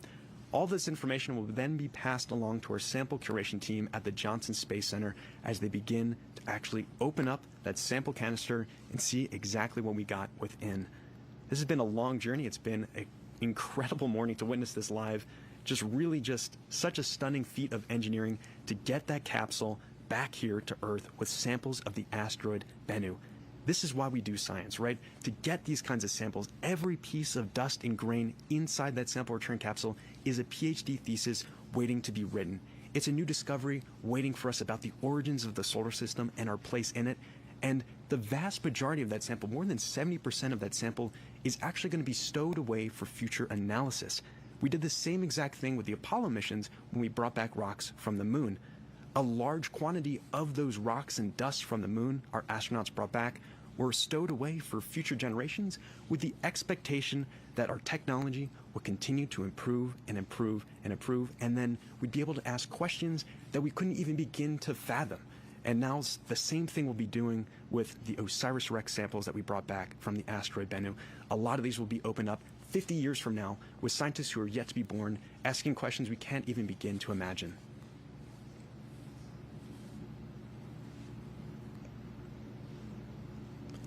So our team is just huddling off screen now, and our recovery operations will begin. You'll see a number of team members come out here. They'll be carrying with them a carrying fixture. It's a large metal fixture that has been perfectly designed to have our SRC resting within. They'll be bringing out a lot of thermal blanketing that will be used to protect our SRC during its flight back to the clean room here. Again, we want to make sure that that SRC is safe from any kind of possible contamination from the atmosphere. So they're going to do an excellent job of actually wrapping this SRC up and getting it prepared to transport to our portable clean room. That actual operation of getting that SRC bagged and stowed and ready to go on our long line operations for the helicopter will be a rather quick operation. As you see some team members from Lockheed Martin, their role is largely finished for today. They were operating a lot of the flight dynamics of that SRC, getting it to the ground, and now they can really just take a step back and relax, catch their breath after all the chaos of the morning. Very exciting moment for all of them, I'm sure, to actually see their creation sitting on the surface of the Utah Test and Training Range. Just massive, massive sigh of relief. So as I mentioned, that actual recovery of the SRC will be a relatively quick process, but A number of our team members, including Dante Loretta, our principal investigator, might remain out on the site where you see that SRC on your screen now. They're going to continue to collect samples. You can see a number of flags placed around. There's some pink flags placed there. There are 4 placed in front of the SRC where the team believes the SRC is potentially dragged along the surface as it came to a rest on the Utah Test and Training Range desert surface. On the back side of that SRC are 4 additional pink flags, and those are our regions for control sampling. We'll actually go and sample all of these regions and compare back to areas we believe the SRC did not contact. You can see additionally, it's a little bit hard to make out with the bright color of the desert, but there are a couple white flags present at the SRC. And these are areas of operation for the team to actually be able to walk up to the SRC with the carrying fixture, place it next to the SRC, and actually begin to bag and stow our sample return capsule for transport to the Dugway clean room. So it's been already just an incredible morning. We're now about an hour past landing of the OSIRIS-REx sample return capsule. Just a few years ago, our spacecraft, our intrepid robotic explorer, was 200 million miles away from us on the other side of the solar system. It successfully captured a sample of the asteroid Bennu, stowed it away, and transported it on the long 1.2 billion mile journey to us here on Earth. We experienced an incredible entry, descent, and landing as this team that you see on screen here, the Lockheed Martin team, a couple hours before our broadcast started, gave the green light, the go command, to actually release the sample return capsule containing pieces of the asteroid Bennu. It then floated on its own through the vacuum of space for about 4 hours before coming in contact with the atmosphere over the San Francisco, California Bay Area, traveling at just over 27,000 miles per hour and heating up to over 5,000 degrees Fahrenheit as it encountered the incredible drag forces our Earth's atmosphere presents. We then slowed down under our drogue parachute initially, which kept us stable during our descent down to the Utah Test and Training Range. And then ultimately, at about 20,000 feet off the deck, we gave the command to deploy our main parachute, that orange creamsicle color parachute that has now actually already been stowed away by our team members here at the Utah Test and Training Range. It's been a really wild journey. Very excited to have our SRC on the ground.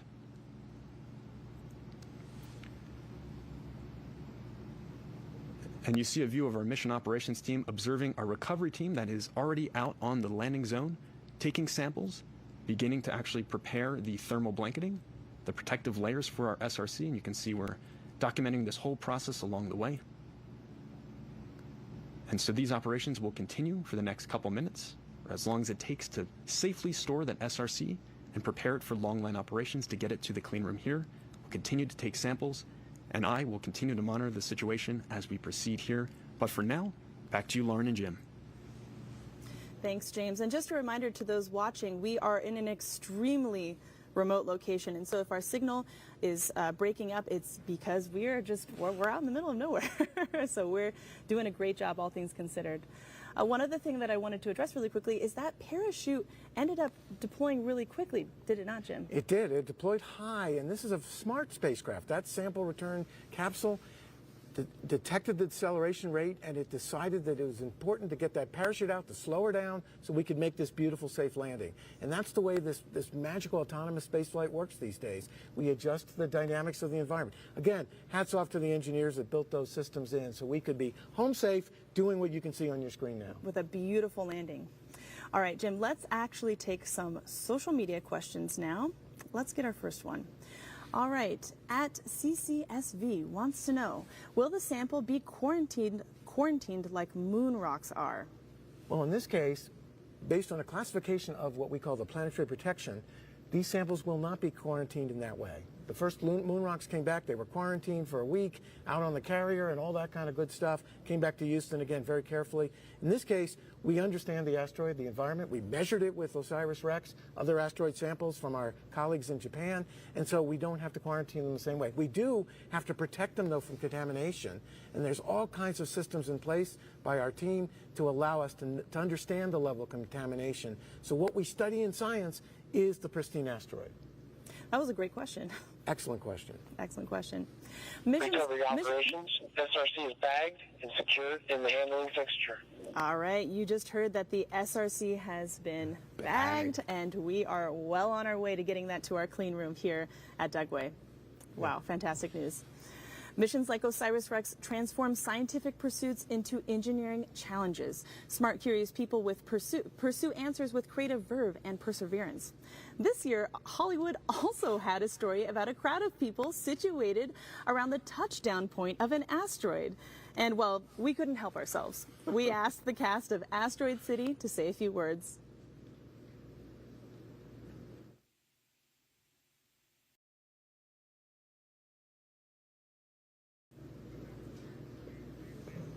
All right, well, it looks like we are having some technical difficulties, but that's okay. We'll definitely get you that video. It's a really fun one. It is. Scarlett Johansson, I mean, A-lister, Yes. Can you imagine? All right, so let's get an update from our field correspondent, Sophia. Sophia, do you have an update for us? Okay, Lauren, turns out the landing site really is just over my shoulder. It is just so hard to see through the alkaline particulate out here on the landing zone. But you know what? This is all in great hands, and we are just very thrilled that the capsule is doing well today. So I'm able to see one of the helicopters just circling over there.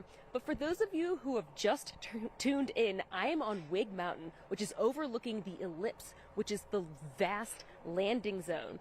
And earlier today, the helicopters, which were shuttling our teams of experts and our scientists, departed from here via helicopter once they found out exactly where the capsule landed. And now they're off on their recovery process and are doing what they do, which has been a carefully rehearsed process.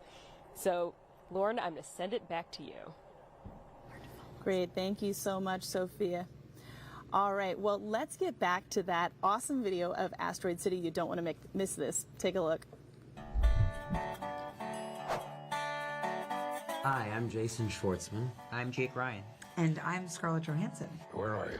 Asteroid City, Farm Route 6, mile 75. Hey everyone, I'm Jeffrey Wright. Junior stargazers and space cadets. Each year we celebrate Asteroid Day. Hey everyone, I'm Maya Hall. And I'm Rupert Friend. And we star in Wes Anderson's new movie, Asteroid City.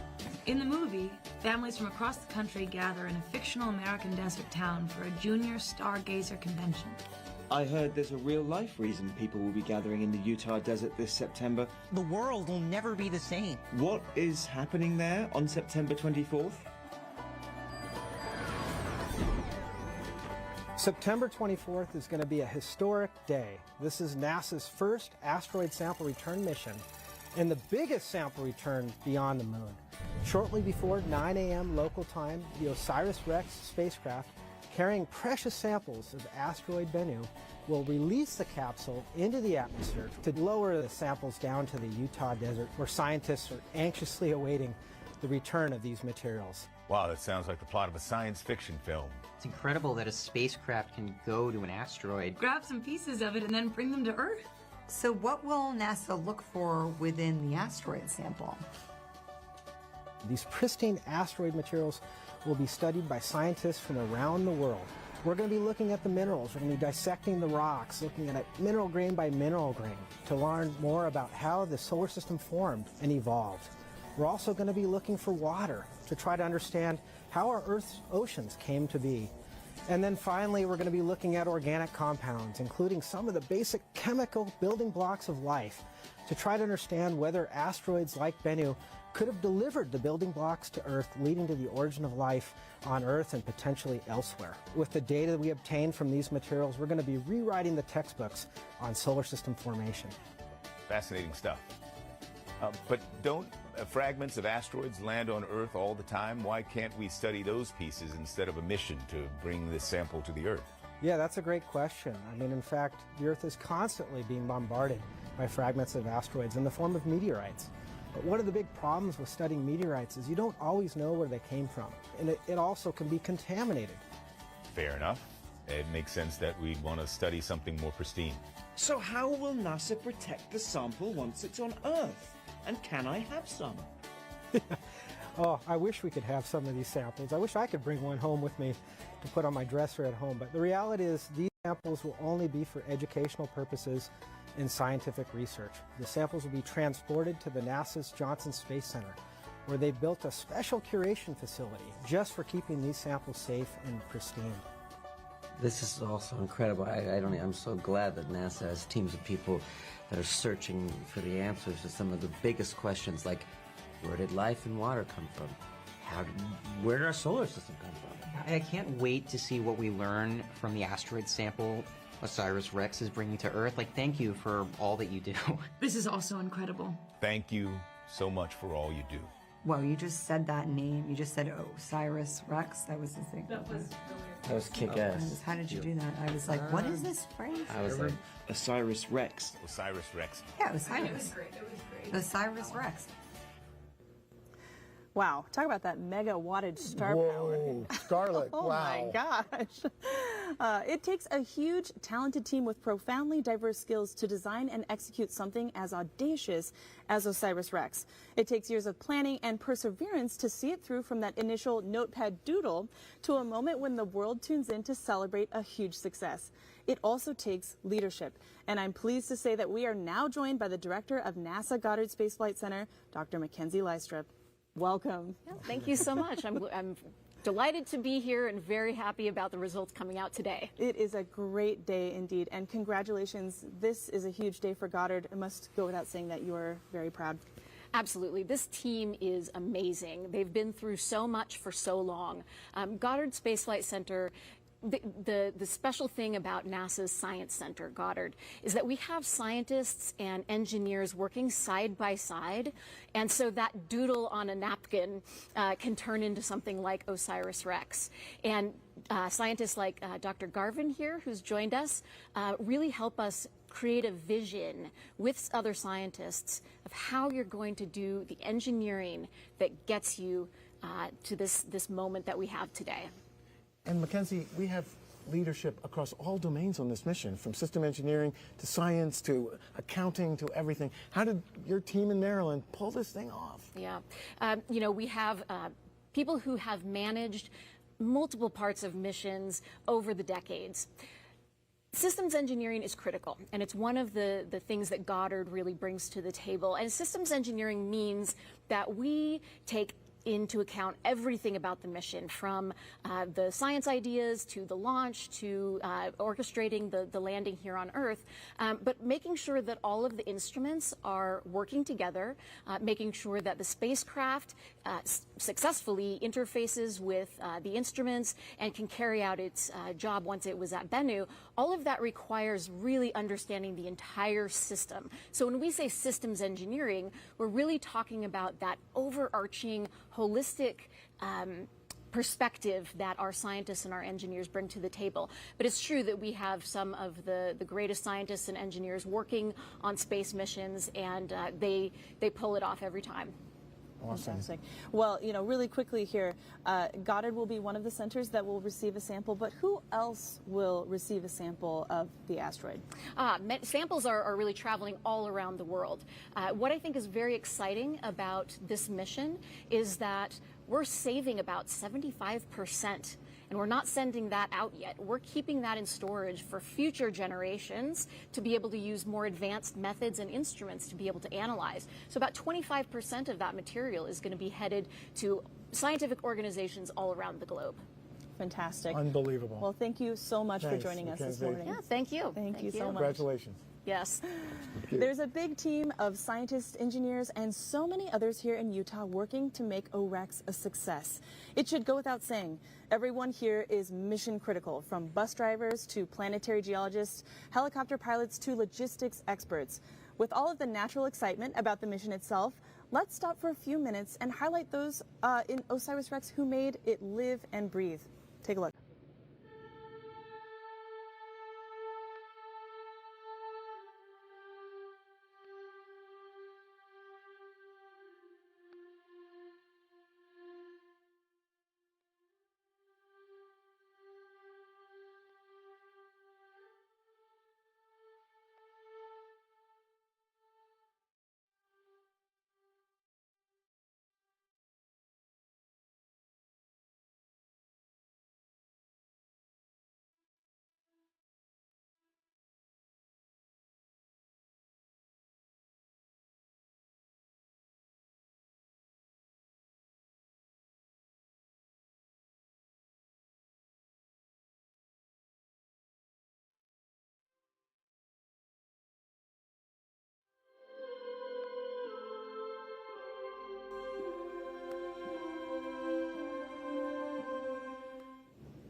Boy, it's really hard not to get a little emotional when you see all those faces. These are a lot of the people that we've been seeing over the last few days, and they're getting their time in the sun.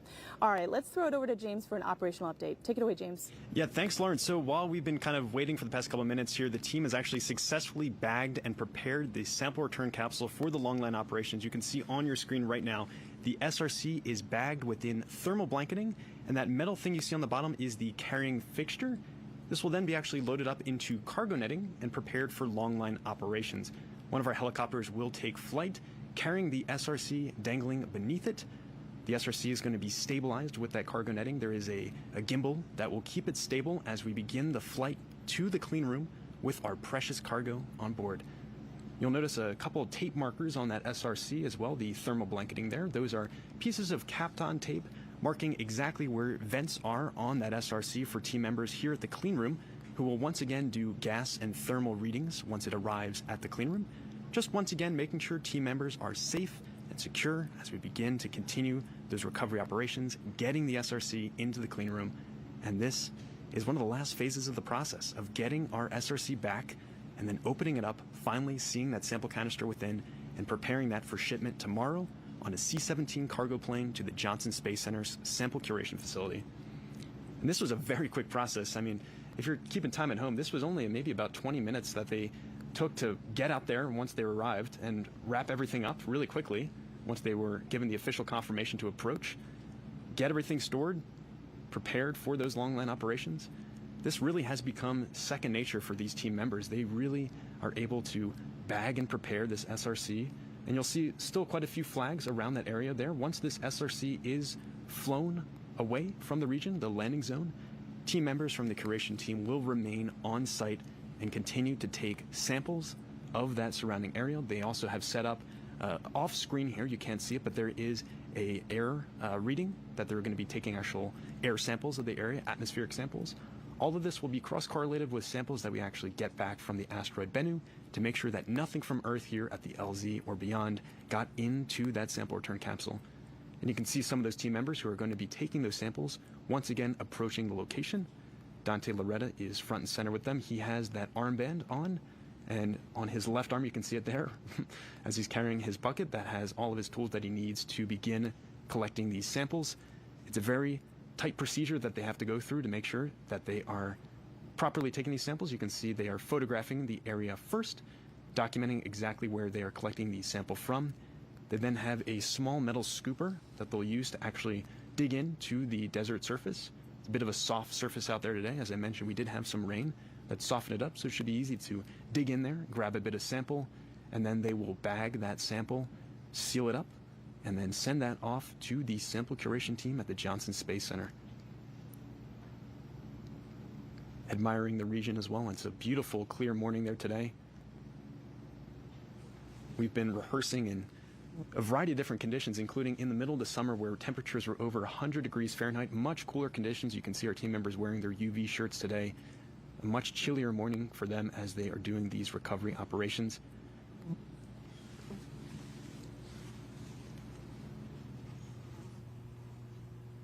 And this process does take some time as they go through and collect these samples.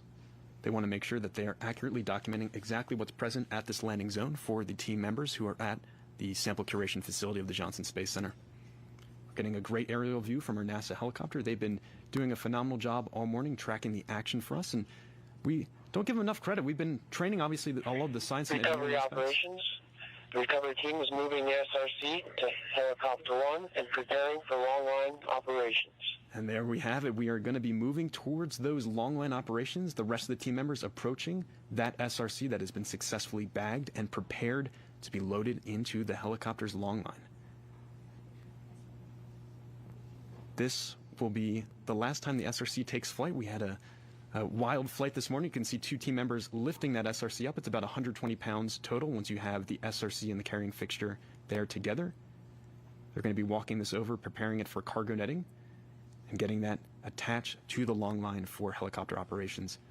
And as I mentioned, this is the last time the SRC is going to be taking flight. It had a harrowing journey this morning coming through the Earth's atmosphere at over 27,000 miles per hour.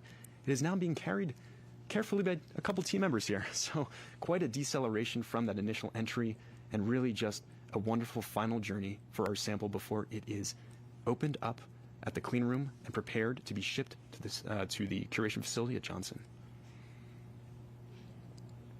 And as I mentioned, this view is coming from one of our NASA helicopters. Just like the science and engineering teams have been preparing for this key moment, our NASA helicopter pilots have also been preparing to cover today's events. They're typically down at Kennedy Space Center in Florida, capturing launch coverage from Cape Canaveral. But this past couple months, they've been out here with us at the Utah Test and Training Range, preparing to document today's events, getting incredible footage for us all along the way.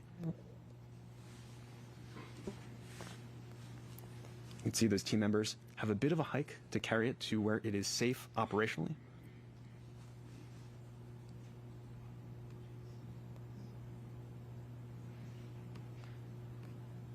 And you can see we have the cargo netting already laid out there. Our representative from Dugway, Jasmine Nakayama, is prepared with that cargo netting. She's going to help the team here get that SRC that has already been successfully bagged up with thermal wrapping into that cargo netting, and you can see the helicopter already there staged and ready to lift off. The helicopter pilot has actually removed one of the doors on that helicopter so he can lean out and look down as he carefully lifts the SRC off the terrain. We want to make sure that this is a careful, slow process as we safely transport this SRC to the Dugway clean room. And you can see Jasmine is picking up pieces of the cargo netting and beginning to wrap the SRC that has been placed already on the carrying fixture with the thermal blanketing. Team members observing their handiwork of getting that carefully wrapped up. We'll then actually unwrap all of that thermal blanketing once we actually get it into the clean room here. Recovery operations, SRCs in the cargo net, and all the gear has been stowed in the helicopter. Great news, everything sounds nominal for helicopter operations, and in just a few moments we should have liftoff of that SRC aboard the helicopter with that long line attached. Team members clearing the area to make sure that we can safely take off with our helicopter. These helicopter pilots have also been training in tandem with all the team members the past couple months leading up to this key moment. We've practiced these long line operations, we've practiced the flight back to the Dugway clean room, but obviously nothing compares to the real deal. I'm sure they are feeling the excitement, they are feeling the nerves as they know how precious their cargo is this morning that they're transporting to the Dugway clean room. See, Jasmine is donning a helmet, and the rotors are kicking on for our helicopter. Kicking off some dust as they get up to speed there. It is a dusty morning out on the desert.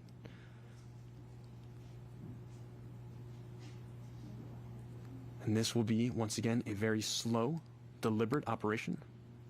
We want to make sure that sample return capsule is safe as we are lifting it off. The piece that Jasmine is holding in her hand right now is that gimbal stabilizer for the cargo netting. That will ensure that the SRC is not wildly spinning as we get to altitude with our helicopter. These helicopters can get upwards of over 100 miles an hour speed, but we're going to go nowhere close to that today. We're going to be taking this at a slow pace, making sure that SRC can get back safely and securely to our Dugway clean room. You can see one of our NASA photographers, Keegan Barber, taking some great pictures. I'm sure those will be phenomenal views of the operations that are going on just across the way from us at the Utah Test and Training Range. As soon as these rotors get up to speed, our helicopter will get off the ground. The terrain is a little bit soft today. Team members were out here yesterday testing out the grounds and had practiced actually landing with some of the helicopters. Those skids on the helicopters got about an inch into the wet terrain. It's presumably dried a lot more today. It's the sunny, clear skies have probably helped us out a bit, so this should be an easy liftoff for this helicopter to get into the air and help transport that SRC to the clean room. Off-screen, team members are presumably continuing to collect samples of the surrounding area, both environmental, soil samples, atmospheric samples.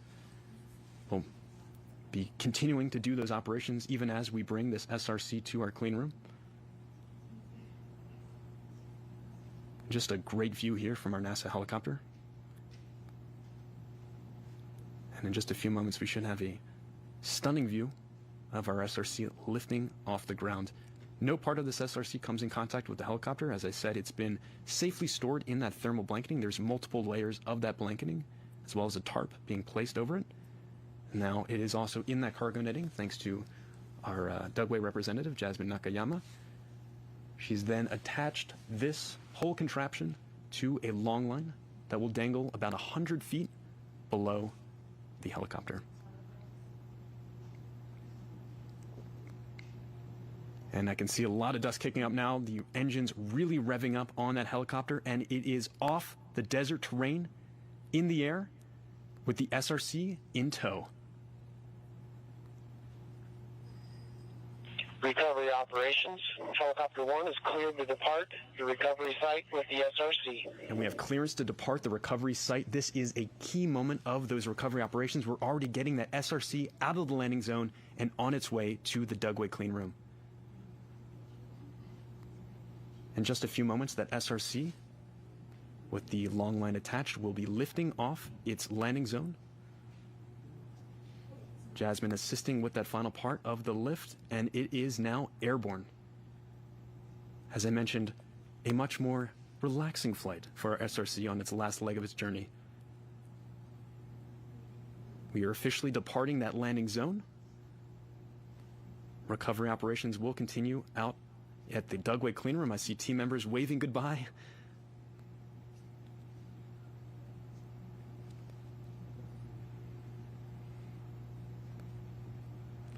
And look at that view. This is a stunning view of our helicopter.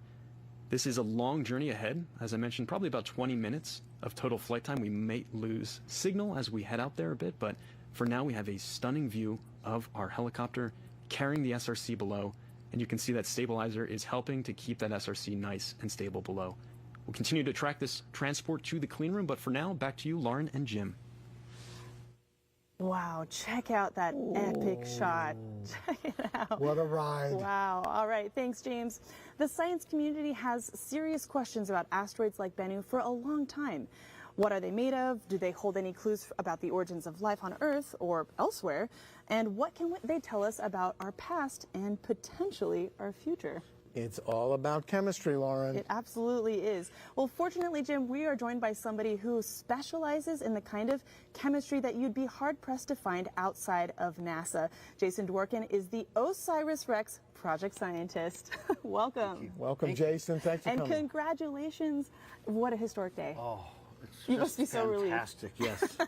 Relieved, invigorated, excited, and As we so all much are. work ahead of us. Right. Indeed, indeed. Fun work. Fun Oh, work. no, epic work. Epic work. You must be so excited to dig into the sample yourself. But what makes this sample? You know, we've continued to say this is such an important sample from an asteroid. Why is it scientifically significant? So Bennu is an ancient piece of the early solar system, a leftover component. It's a fragment of what happens when you make planets, and this fragment of rock it contains the ingredients that happen when you make planets, that happens when you make life. Right. So by studying a sample from the leftovers of space, we can study a sample from the leftovers of the formation of the Earth. Look at the chemistry in detail as you can only do on the ground using instruments that are sometimes bigger than a launch pad, let alone the rock and the spacecraft. So we can interrogate the compounds, the minerals in fine detail to understand how they interact with each other and how they could have led to the history of the solar system. And that's forensic science at its best. But I have a question, Jason, because you're an expert in this. So we're going to save some of this sample so that future generations, future techniques, future people not even born can learn from it in the future as we try to look at our place in space. Absolutely. That's one of the parts I find the most exciting and gratifying, is that the work we do here will be available for scientists perhaps watching now, perhaps not yet born. They can make choices and come up with their own hypotheses, their own ideas, their own new techniques to look at the sample in new and exciting ways, just as we have for the Apollo samples. A woman in my laboratory studied Apollo 16 and 17 samples that were collected before she was born, using techniques that were not invented in the 1970s to then answer questions that were thought of but couldn't be answered. That's and so incredible. Since you mentioned forensics, we also have equipped future generations with the information to follow the chain of evidence from the construction of the spacecraft all the way to the collection now and then the distribution. Awesome, Jason. Wow, that is so cool. Thank you. Well, thank you so much for joining us. Pleasure. Thank you. Thanks, Jason. Good luck. Careful handling of this asteroid sample is all about getting the most out of the huge effort to visit the object in the first place. Mission planners considered many destinations but settled on Bennu. Let's learn more about why. OSIRIS-REx was designed to retrieve a sample from asteroid Bennu and return it to Earth. So, of the more than 1 million known asteroids in our solar system, why Bennu? First, as a near-Earth asteroid, Bennu is easy to reach. It takes about 14 months to orbit the Sun and comes close to Earth once every 6 years. To get there, OSIRIS-REx was launched in 2016 on an Atlas V rocket with a single booster and a Centaur upper stage. It also got a big assist from Earth's gravity in 2017, allowing it to match Bennu's orbital tilt. The second reason that Bennu was chosen was its size and spin rate. Bennu measures about half a kilometer in diameter and rotates on its axis once every 4.3 hours, which is actually pretty slow compared to many smaller asteroids. This allowed OSIRIS-REx to map Bennu's surface up close, and to match its velocity, briefly touch down, and collect a sample. Before OSIRIS-REx arrived, scientists thought that Bennu's slow rotation meant a low risk of flinging away most of its sampleable material. But shortly after arrival, Bennu was caught on camera ejecting hundreds of pebbles. It turns out that Bennu regularly sheds small particles, but it still had plenty of loose material left on its surface for sample collection. The third reason for choosing Bennu was its composition. We don't know what ingredients were present during the formation of life on Earth, but primitive asteroids like Bennu serve as time capsules, preserving material from the dawn of the solar system. Spectrometers on OSIRIS-REx confirm that Bennu is rich in carbon-based molecules, including organics that are the stuff of life. When the Bennu sample is analyzed, it will help scientists to better understand the formation of the solar system and our own origins. So why this particular asteroid? Proximity to Earth, the right size and spin, and a carbon-rich composition. That is why we chose Bennu.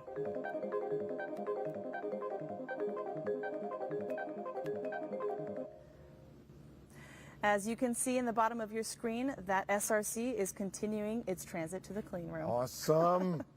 All right, so turning our attention back to the rocks in the Bach, I have to ask Jim, how did they get it in here? What is this? So this is the TAGSAM sampler head. It's about 1 foot long. It looks like an old Chevy carburetor, but inside is something much more precious. Inside, maybe 250 or more grams of that primitive material from the asteroid. And it has all the gear on it, including samplers on the bottom, little pads to grab sample, as well as the stuff inside that contains the bigger pebbles and all the dust. It even has witness plates that we use to do that contamination control that Jason was talking about. This is the box. Mm-hmm. This is the big deal right here.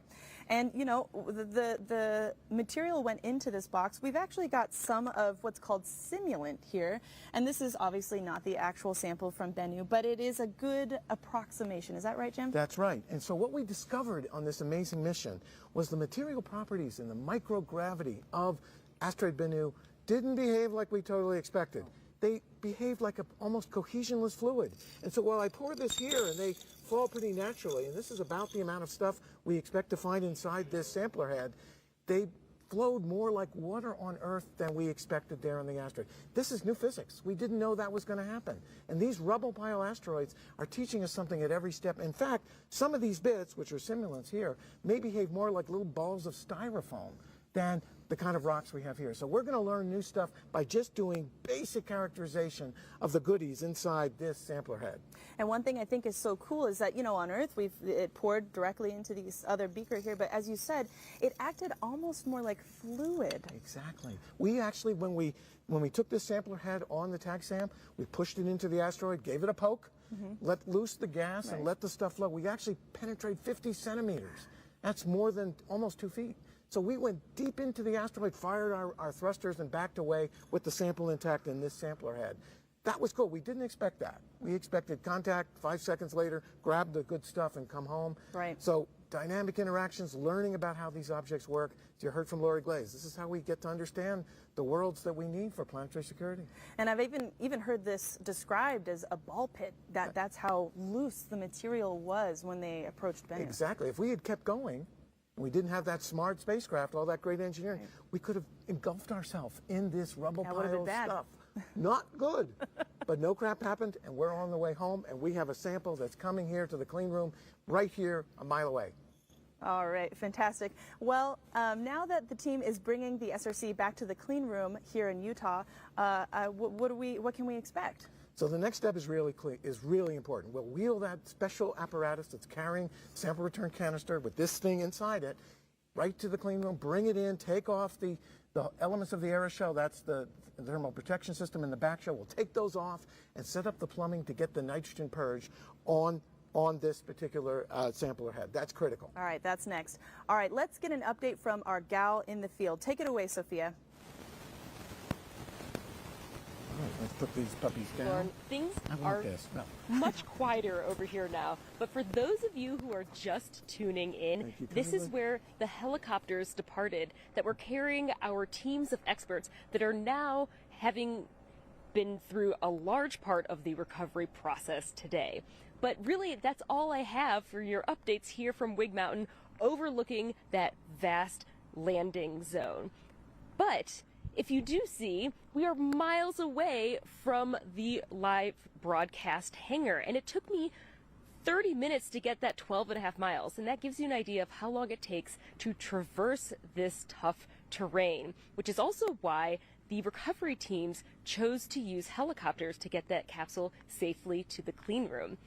I luckily had a chance to talk to the pilots of those helicopters just the other day, so let's take a look.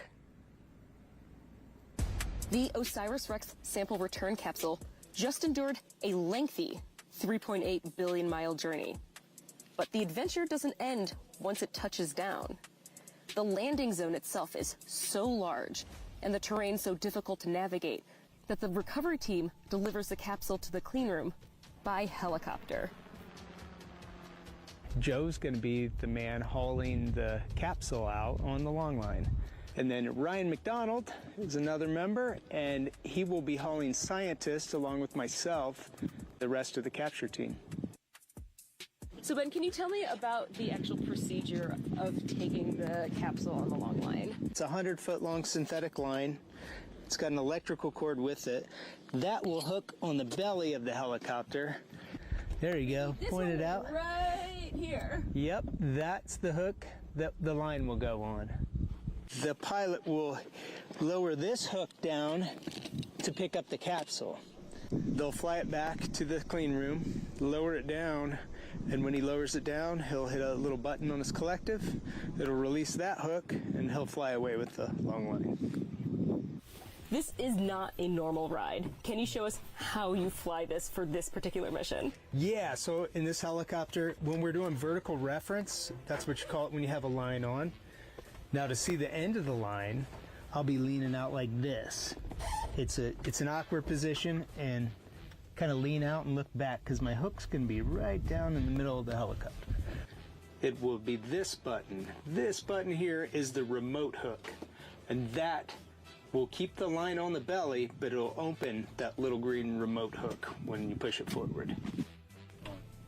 The experience of these pilots is all a part of preserving this pristine sample of ancient solar system material. And we all cannot wait to see what chemical compounds the capsule holds. We're now joined by Robert Lightfoot from Lockheed Martin Space, representing the team that built and flew the OSIRIS-REx spacecraft for NASA. Robert, welcome. Well, thanks for having me. What a great day. Pretty exciting. Hey, Robert, thank you. Pretty exciting. So this spacecraft has many firsts and some unique tech as well. Can you tell us more about some of the new technologies that were integrated into OSIRIS-REx? Yeah, you know, there's three that come to mind for me. The first is obviously the touch and go sample collector, where we had to come up with what we called the pogo stick. How we're going to hit the asteroid and collect the sample. So that was the first thing. The other thing, we had a natural feature terrain activity that we did that was really associated with, it was kind of a backup for guidance and navigation. but we ended up needing it because when we got to the asteroid, you remember there were very large boulders we didn't expect to see that we had to fly through. And then finally, probably the most unsung part was our digital twin. We created a digital twin for the spacecraft, which, if you remember, this was right in the middle of COVID. Right. And so being able to do the sample and use the digital twin to do all the practicing before we took the sample was probably those are the three things that come to mind for me.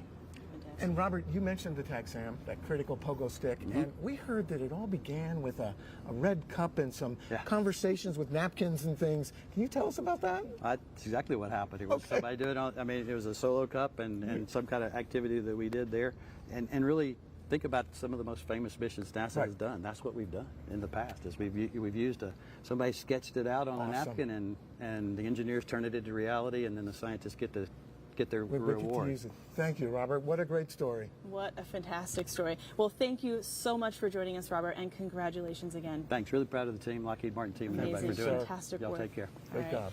We're keeping our eyes on ground operations as teams work to secure the SRC, take measurements at the landing site, and get everything ready for its transit to a specially prepared clean room a few miles away. Today's landing is a big day, but to tell you the truth, NASA is starry-eyed about asteroids, and for good reason. Asteroids are time capsules for the solar system and are vital research destinations for learning about our origins and perhaps our futures. While today's events focus on returning bits of the asteroid Bennu, that's not the only asteroid in NASA's plans. Let's take a look at a glittering list of other places we're en route to visit. 1 year ago, on September 26, 2022, NASA's DART mission navigated to the small asteroid Dimorphos and deliberately crashed into it. Dimorphos is a tiny moon orbiting the asteroid Didymos, which is just a bit larger than Bennu and composed of stony material. The DART impact shortened Dimorphos's orbital period by 33 minutes, making it the first full-scale demonstration of asteroid deflection technology. This summer, while the Bennu samples were approaching Earth, technicians in Titusville, Florida were preparing the Psyche spacecraft to visit an asteroid of a different type. Psyche is named after its massive target, 16 Psyche, which is about 400 times larger than Bennu and more than 3 times as dense.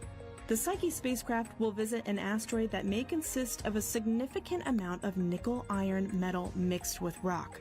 It will remotely study 16 Psyche's elemental composition, topography, and gravitational and magnetic fields.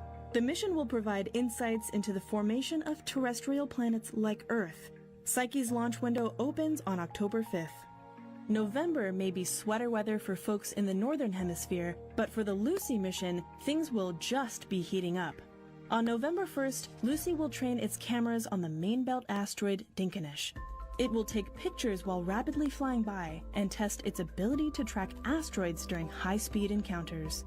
The Dinkinesh flyby will prepare Lucy for its next encounter with the main belt asteroid Donald Johanson in 2025. In 2027, Lucy will begin its long trip through the Jupiter Trojans, 2 swarms of primitive asteroids trapped in Jupiter's orbit that are thought to be the fossils of planet formation. As the weather starts to cool down, hold on to your hats. It's going to be an asteroid autumn to remember. A lot of work obviously went into getting this special delivery to Earth, but our pursuit for scientific answers is just beginning. Joining us now is Danny Glavin, co-investigator on the OSIRIS-REx mission. Danny, welcome. Thank you. Great to have you, Danny. It's great to have you. We got samples. We got them. It's incredible. You know, so Danny, as somebody who looks for the building blocks of life in extraterrestrial materials, what are you expecting to find in the Bennu sample? Yeah, so I mean, we're definitely looking for the building blocks of life, and we've been studying meteorites that we think look like Bennu. And so I'd fully expect to find amino acids, the building blocks of proteins, sugars, and energy source for life. Nucleobases, right? Parts of the genetic code. So we'll see what Bennu tells us. One thing I've learned from this mission is so many surprises. Sample analysis probably won't be an exception. We're going to be surprised. So Danny, I want to talk to you about some of the new techniques you're going to use, but I'm going to introduce a guest we have. This little guest here is actually a meteorite from Mars, and you've looked at those. Yeah. This is a new one. We know it's from Mars because measurements from Viking and Curiosity tells us that. But it's, you know, it's taking the ride from Mars here that Mother Nature gave it. So can you kind of talk about the techniques you'll use on those primitive materials that we have on the samples from Bennu versus those you use on these meteorites like from Mars? Yeah, actually, you know, they're going to be some of the same techniques. We've studied Mars meteorites. Of course, one of the challenges with all meteorites is they get contaminated when they get around. You're looking for the building of blocks of life, and you know the contamination really makes it hard to tease out what formed in space. That's why this is so special, these Bennu samples. Pristine materials, right? We're going to be able to trust the organic results from these samples. I just can't tell you how excited I am. Well, so our Martian gives us the training to know that, to be ready for what you have on Bennu, and to get ready for Mars sample return when we conduct that. Absolutely. I mean, we've been practicing on meteorites to get ready for Bennu, and we are ready. They're ready. We're ready. Let's go. Let's go. And how exciting a piece of Mars. Touching Mars? Oh my God. You'll be touching Bennu. Well, not with my fingers. That's right. Recovery operations. Helicopter 1 is approaching the clean room facility with the SRC. All right, so you just heard we are approaching the clean room facility. Let's toss to James for an update. Take it away. Yeah, Lauren, this is the final leg of the journey of the SRC. It has been loaded on the helicopter a few minutes ago with a long line to get those operations to bring it back to the Dugway clean room. And in just a few moments, we'll have a nice view from just outside us here as it comes back over. And I can see actually right now we have a view of that helicopter with the SRC attached below coming into view over the Dugway clean room. You can see this wonderful final view. And because we were able to transport it this way, this was determined the most efficient way to actually get this SRC to the clean room. It gives us a phenomenal final view here of that last flight. Truly a parade for this sample return here. And just a stunning view of the Utah Test and Training Range, surrounding mountains. And there's that SRC beneath the helicopter with the long line. There's about 100 foot of that long line there. You heard from one of our helicopter pilots earlier that they do this very carefully. They hang out the window of that plane, or the helicopter rather, to determine the safety of that SRC, making sure that they are continuing to travel properly with this SRC to the clean room. And as we speak, team members are staged and waiting just outside that clean room, ready to get that SRC back on the ground once more. There are team members already in the clean room, gowned up. They've been waiting there all morning. They know what they need to do for this next step to get that SRC in. It's going to actually be wheeled into the clean room. They're going to go through a brief operation of cleaning off a little bit of the thermal blanketing, taking all of that off, and then wheeling the SRC and placing it into that room. They're going to remove the heat shield and the back shell of the SRC and actually get the sample canister out. You just heard from Jim a few moments ago. The most important next step here is getting that sample canister on a nitrogen purge. And we'll remind you again, that is to keep the sample within pristine, uncontaminated from the atmospheric particles that surround us, getting that sample nice and on that nitrogen purge. Just a great view. You can see it hanging beneath our helicopter there, not spinning at all because of that gimbal that is keeping it stable. Low winds today. And that SRC is bagged in thermal blanketing inside that cargo netting. And in just a few moments, it's going to be lowered down to team members outside the clean room. The first team members to actually approach this SRC once it lands will be wearing personal protective equipment and gas masks once again. They're going to do another safety assessment of that SRC, approaching with those PPE to take gas measurements to make sure that the batteries did not heat up and outgas at all during this short flight. And then once they give the green light, there will be a brief team huddle. And then the next step of the recovery operations will continue. They'll get that SRC onto a small carrying cart, and you can see it being lowered down. The clean room, the top of the clean room, the building rather, is in view, and that SRC is coming down to the ground. Slowly being lowered. Everything about this has been carefully planned out, a very slow process. You can see a wonderful view of the SRC in the cargo netting. That metal piece on the bottom is the carrying fixture that helps team members actually carry this SRC. In just a few moments, the SRC will be back on the ground. Its second touchdown of the day, a much calmer one than we had earlier this morning. And you see two members approaching, grabbing that cargo netting to get the SRC on the ground, and in just a few seconds we will have a release of that long line. And there you have it. The SRC has arrived at the clean room. Claps from the audience in the background there. Very excited to have this back on the ground. And in just a few moments, team members will approach. A very excited celebration. Great to have it on the ground. And this is the last step of the process for today's event, getting that SRC in the clean room.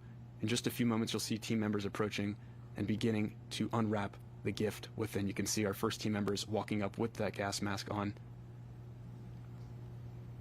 This is once again for team members' safety, just to make sure that the operations are continuing nominally, that there are no possible outgassing from the batteries within. The rest of the team will wait for this initial safety assessment before making their approach. And there was some assistance for this step of the process from our team members out in the field. When they bagged the SRC. Recovery operations. The SRC has been delivered to the clean room facility and is being prepared to transfer into the clean room. So Zoe is removing the cargo netting now, and she's going to look at those X marks, those tape markers there. They're capped on tape that the team out in the field actually placed on that thermal blanketing.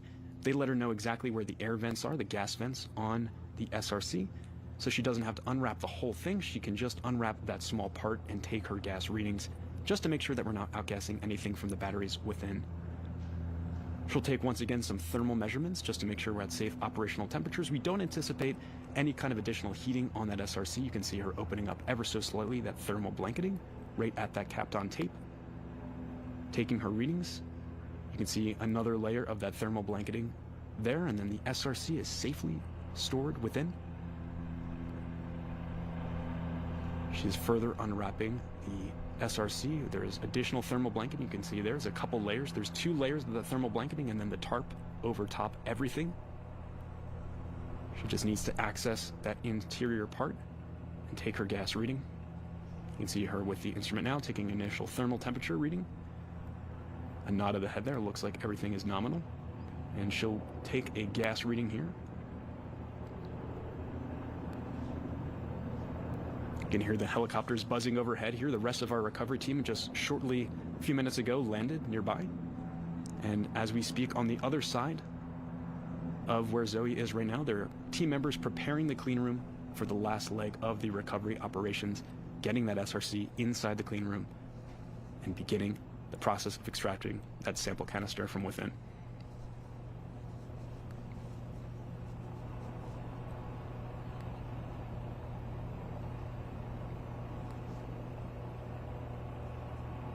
Zoe continues to assess the situation here for safety. She is beckoning for her team to come over. It seems like it is safe for the recovery operations to continue, and 2 more team members will be joining her to assist with this next step of the operation.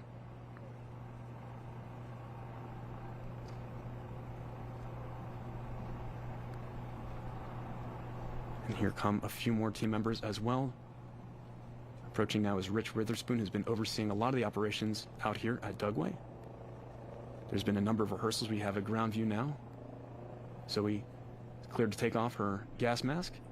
Big smile, very excited to get that SRC back here. It appears to be safe to continue the next step of the operations, getting that sample return capsule in the clean room. She's putting away her thermal protecting gloves. The rest of the team is there, ready to begin actually getting the SRC unwrapped and onto a small cart that will be rolled over in just a few seconds. Rich just giving the team an update on the status here. They do these team huddles just to make sure everyone's on the same page with the recovery operations. It is always simultaneous action. Everything is perfectly coordinated like a ballet dance.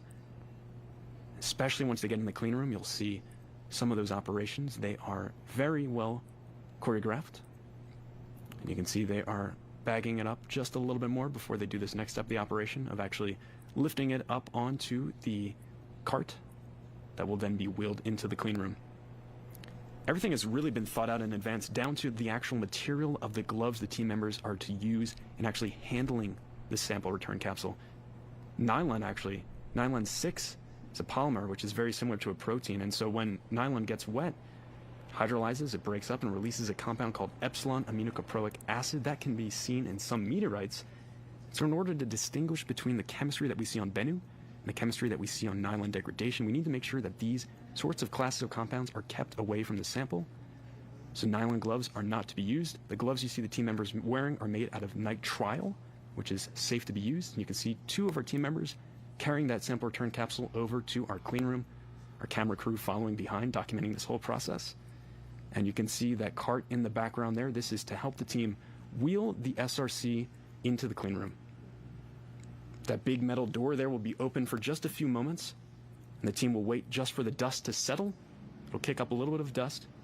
So they want to wait for that to settle and be visually clean, is the way the team describes it, before they continue to wheel that SRC in further, removing the tarp covering that thermal blanketing protective layer of the SRC. And you can see on the other side of the door, the team members for the clean room team are waiting to acquire that SRC within. And one big lift, all 4 members really digging down underneath there, getting that SRC up onto that fixture. A bit of a heavy lift, you can see. And we have it successfully on there. There's some padding protecting that SRC as it rests lightly. You can see the white padding underneath the SRC.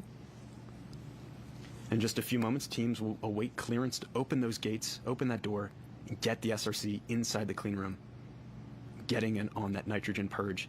Just a few moments later, a knock on the door, and there it is. The clean room door is opening up.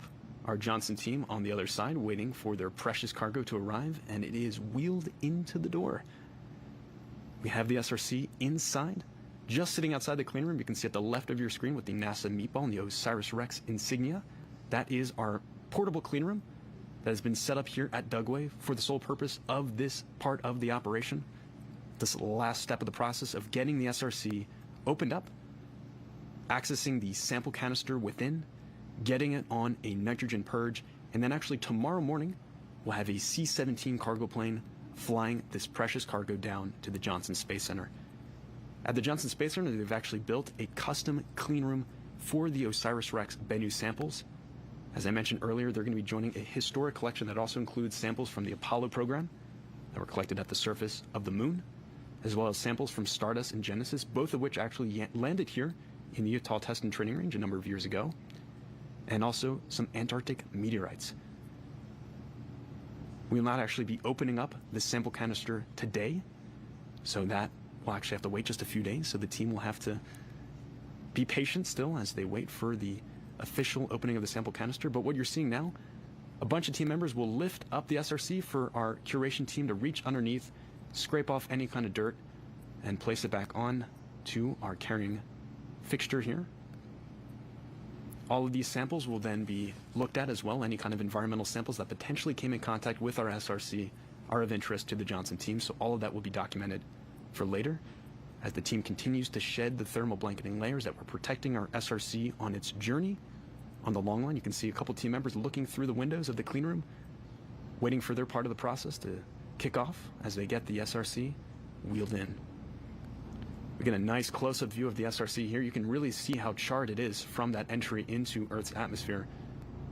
That is the back shield that you're seeing of the SRC, and the top part there has been sealed off. That is actually where the parachute was deployed from. See, there's that yellowish orange seal that was placed on top there where the parachute disconnected from the SRC. A brief team huddle here as they walk through the next step of the operation, making sure everyone is on the same page here as they will lift up the SRC ever so slightly, and the team has these brush tools. You can see one of our curators carrying one in her right hand there. They'll lift up the SRC and she's going to scrape off any dirt from the Utah desert that was on the bottom. That will actually then be certainly of interest to the curation team as they begin to analyze the sample we got back. You can see they're giving it a little brush. Very charred surface of that SRC. That metallic portion below is the heat shield, which protected our sample on its journey through Earth's atmosphere to the Utah Test and Training Range. And you'll see a lift of that SRC for team members to access underneath, checking for any dirt. It doesn't look like we really had any develop. And this is actually great because what happened was, since the soil was so damp today, we had a little bit of moisture. It was actually a much softer landing, so not as much dust really caked on that SRC. It landed perfectly on the surface of the Utah desert. They're going to place this back down again. Seems like their operations are going perfectly according to plan here. They'll do another lift on the other side just so they can access where the team members were previously holding. And then if all looks good, they will clear this to be wheeled into the clean room. And really just backing up and thinking about this entire journey from where we started this morning. Right before, maybe about 4 hours before we kicked off our broadcast, the team at Lockheed Martin gave the go to release the SRC that you see right here from the main OSIRIS-REx spacecraft. It detached from that spacecraft on its 4-hour solo journey. There's nothing we could do at that point as it entered into Earth's atmosphere, began the punishing entry, descent, and landing, which took us to the Utah Test and Training Range. Out in the field, teams worked to recover the sample, and they actually continued to take samples, environmental and air samples of the region around where we landed. We successfully bagged this sample return capsule in thermal blanketing that you see right there beneath the SRC, that plastic-looking material. We transported it successfully with our long line operations. Big thanks to our helicopter crew today for helping us get this sample return capsule to the clean room. A couple more lifts here you see, and they're going to remove that last layer of thermal blanketing, placing the SRC on its own without any layering onto our carrying fixture. You can see just how charred up those gloves look. A lot of that char from the heat shield getting off on their gloves. You can just see how dark it is, really heating up. Initially, when we hit the Earth's atmosphere, we were at over 5,000 degrees Fahrenheit. That's about half as hot as the surface of the sun. Quite warm. It's cooled off substantially, so obviously, as it's been transported throughout the day here, and is now just moments away from getting transported into our NASA clean room that you can see on the right of your screen. Team members are all gowned up, and inside that clean room there is a fixture dead center that this SRC will be placed on that will allow the team to be able to gather around and begin to open up this nesting doll protective layer, the SRC, to access our precious cargo, that sample canister within. Again, they want to make sure that everything is clear before they wheel this in. Everyone's ready to go. Everything looks good before they wheel that sample return capsule into our clean room.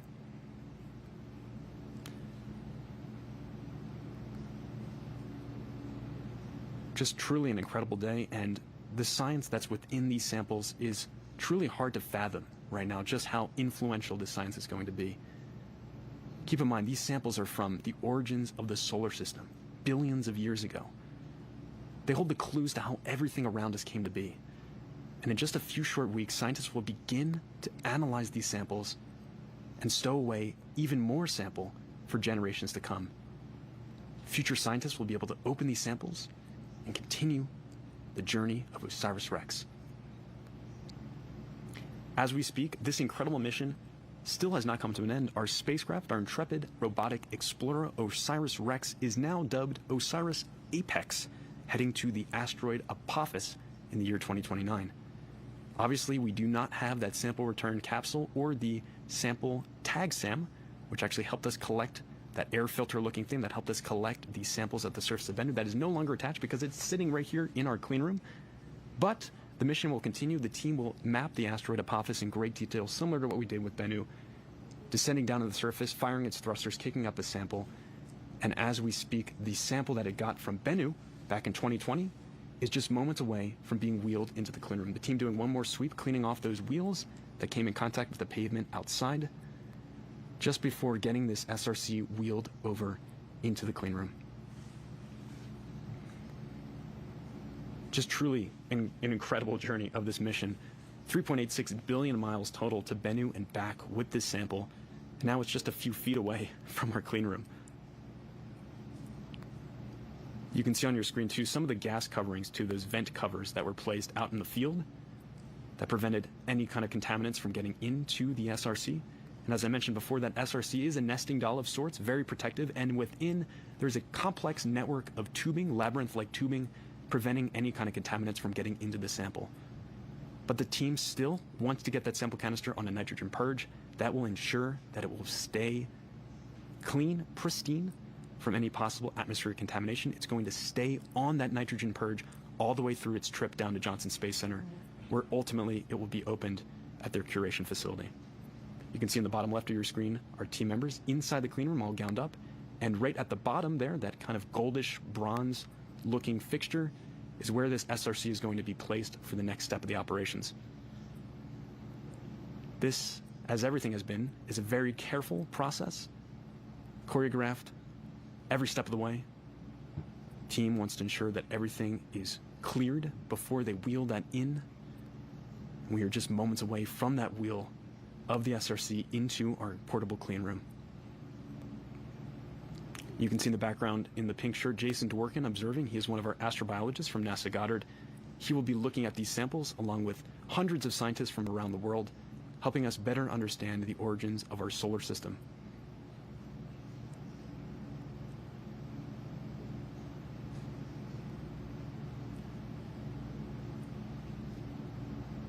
The anticipation builds for this final moment. A massive sigh of relief at this part of the way, because we have that SRC now not only on the ground but just inches away from our clean room. The team looking inside there just to ensure everything is good to go. Get a great shot of that NASA meatball and the OSIRIS-REx logo on the doors of the clean room.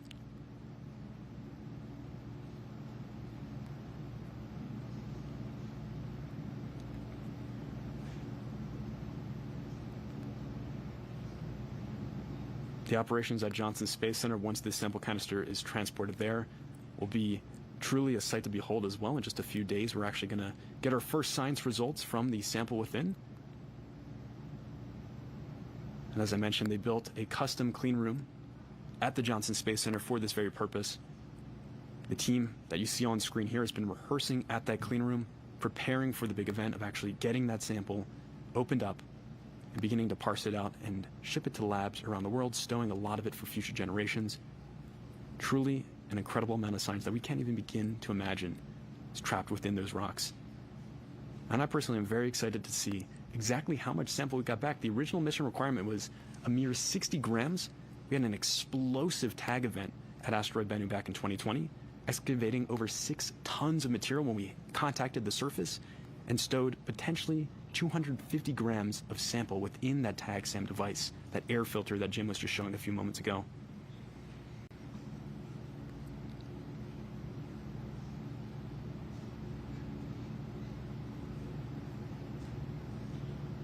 There are also no radio frequency signals allowed inside the building that you see here too. The building is on ordnance protocol. They want to make sure that everyone is safe here, that there could still be active ordinances from the parachute deployment with the OSIRIS-REx spacecraft. We had a mortar fire to release that parachute, that orange parachute that took us the last stage of our journey to the surface of the Utah Test and Training Range. Crew members pacing around inside that clean room, waiting to get that SRC inside.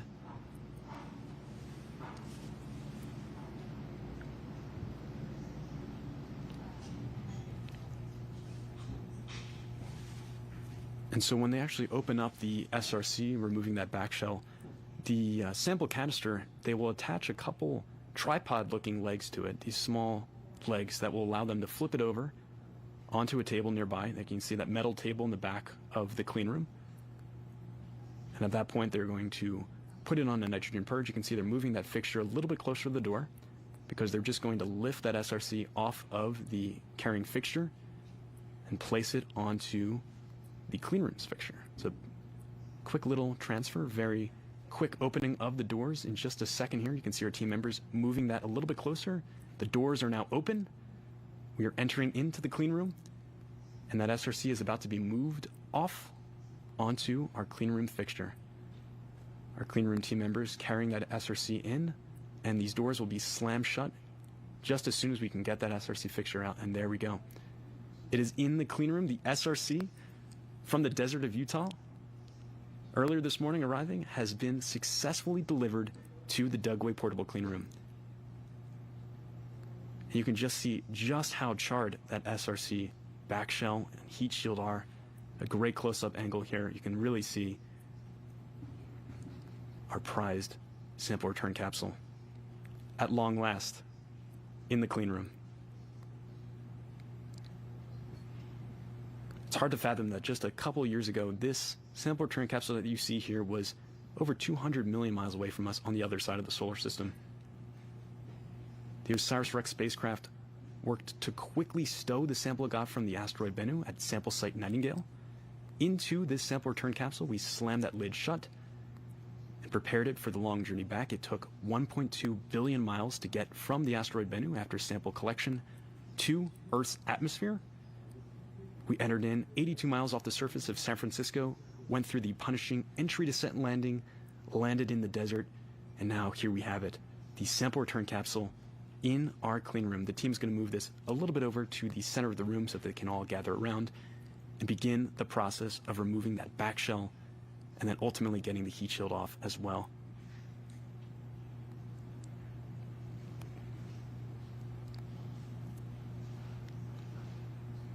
So what's going to come up next here is that back shell that you see there. The team will remove that, get the sample canister that is within. It's a complex network of tubing to get to that sample canister, and this is also, like I mentioned, a nesting doll of sorts protecting our sample within. They're going to get that sample canister out. They're going to get it on a nitrogen purge. That is our safe point. That is what we're looking to get to today. As soon as we're there, operations for the day will effectively be completed.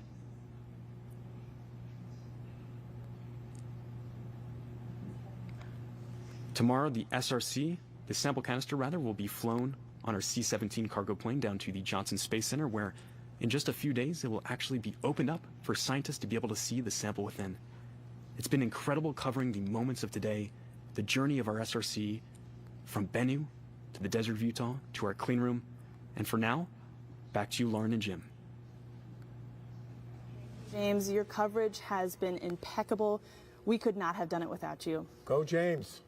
So to be clear, the newly redesigned Apex mission will not be touching down on its destination asteroid Apophis. The big reason for that, of course, is that the vehicle's single-use sample collection device just arrived here on Earth, containing samples of asteroid Bennu. After more than hundreds of millions of miles in space, that sample will now travel a few hundred more miles to a specially prepared home where experts intend not only to study it, but also preserve it for future generations. That facility is the purview of our next guest. Eileen Stansberry is the chief of the Astromaterials Research and Exploration Division at the Johnson Space Center. Welcome, Eileen. Welcome, Eileen. Welcome. Thank you. How about that? Did you check out that all of that cool movement between the clean room and everyone preparing it? Absolutely. It's so exciting. Anytime you get samples back, and being here today to receive the Bennu samples is a highlight. The team has been extraordinary. The work that all the variety of participants, team members, teammates that work on this mission have been extraordinary. From the flight teams, the mission development teams, operations, science, curation, all working together to bring these samples home to us. And it may seem as if it takes a lot of time getting into the clean room and processing in the clean room, but a lot of that is because of preserving the contamination, the scientific integrity, minimizing the contamination on the samples. Clean room protocol is always slow and methodical to allow any dust or particles that gets generated or any of the debris from the back shell to settle before you do the next step. So all of these steps are very carefully choreographed to ensure the scientific integrity and maintain the pristine nature of these samples. And you'll be doing, Eileen, when you receive these in your laboratories at Houston at Johnson Space Center, you'll be doing the next phase of that very special curation. Can you tell us a little about that? Yes, we have a special facility that was designed in particular for these samples to have all of the appropriate materials restrictions to make sure that these particular samples stay pristine for generations to come. As stewards of the scientific value of samples, we manage samples for future generations in addition to the current science that is available on these samples. So the first thing that we will do is bring them into one particular clean room, let it settle, and we will transfer the sample canister from one level of cleanliness progressively to next level of cleanliness to ultimately a continuously purged nitrogen glove box. Wow. So what they're doing here in the clean room in Utah is to remove the contaminating potential of the heat shield and back shell that were charred during reentry, and get the sample canister on purge to have nitrogen continuously flowing through that canister to ensure that there's no earth contaminations that will leak in, even though the likelihood of that is vanishingly small, making sure that there's a continuous nitrogen purge. So that nitrogen purge will stay on the sample canister until it gets into the nitrogen glove box in Houston, where we will start deintegrating the sample canister to get to the precious cargo inside. Which are inside the sample head, which has... Yes. Right, okay. Right. But there is the possibility of some samples being within the sample return capsule, this capsule here, because the TAG-SAM event worked more well than we had anticipated. There could be some sample of Bennu within the sample capsule. Wow. And so we will make sure that that sample also gets identified and safed to maintain its integrity here, so that it also retains its value. Wow. Amazing. What an opportunity. We may have more goodies than we thought. Yeah, we thought. Jeez, Eileen. Well, Good Eileen, job. thank you so much for joining us today. We've loved having you. Right, really, Eileen, congratulations. Way to go. Thank you, and we're so excited. Your whole professional life has been planning for a future event, and then suddenly that day arrives, like today, which is probably a perfect segue to be bringing up something that may come as an unexpected surprise to mission fans. Today may be the conclusion of flight operations for OSIRIS-REx, but the mission is not exactly finished. After ground teams retrieve the capsule, the Bennu samples will be taken to NASA's Johnson Space Center in Houston, Texas. The sample canister will be opened in the Astro Materials Acquisition and Curation Facility, and the samples will be curated, distributed, and studied for decades to come.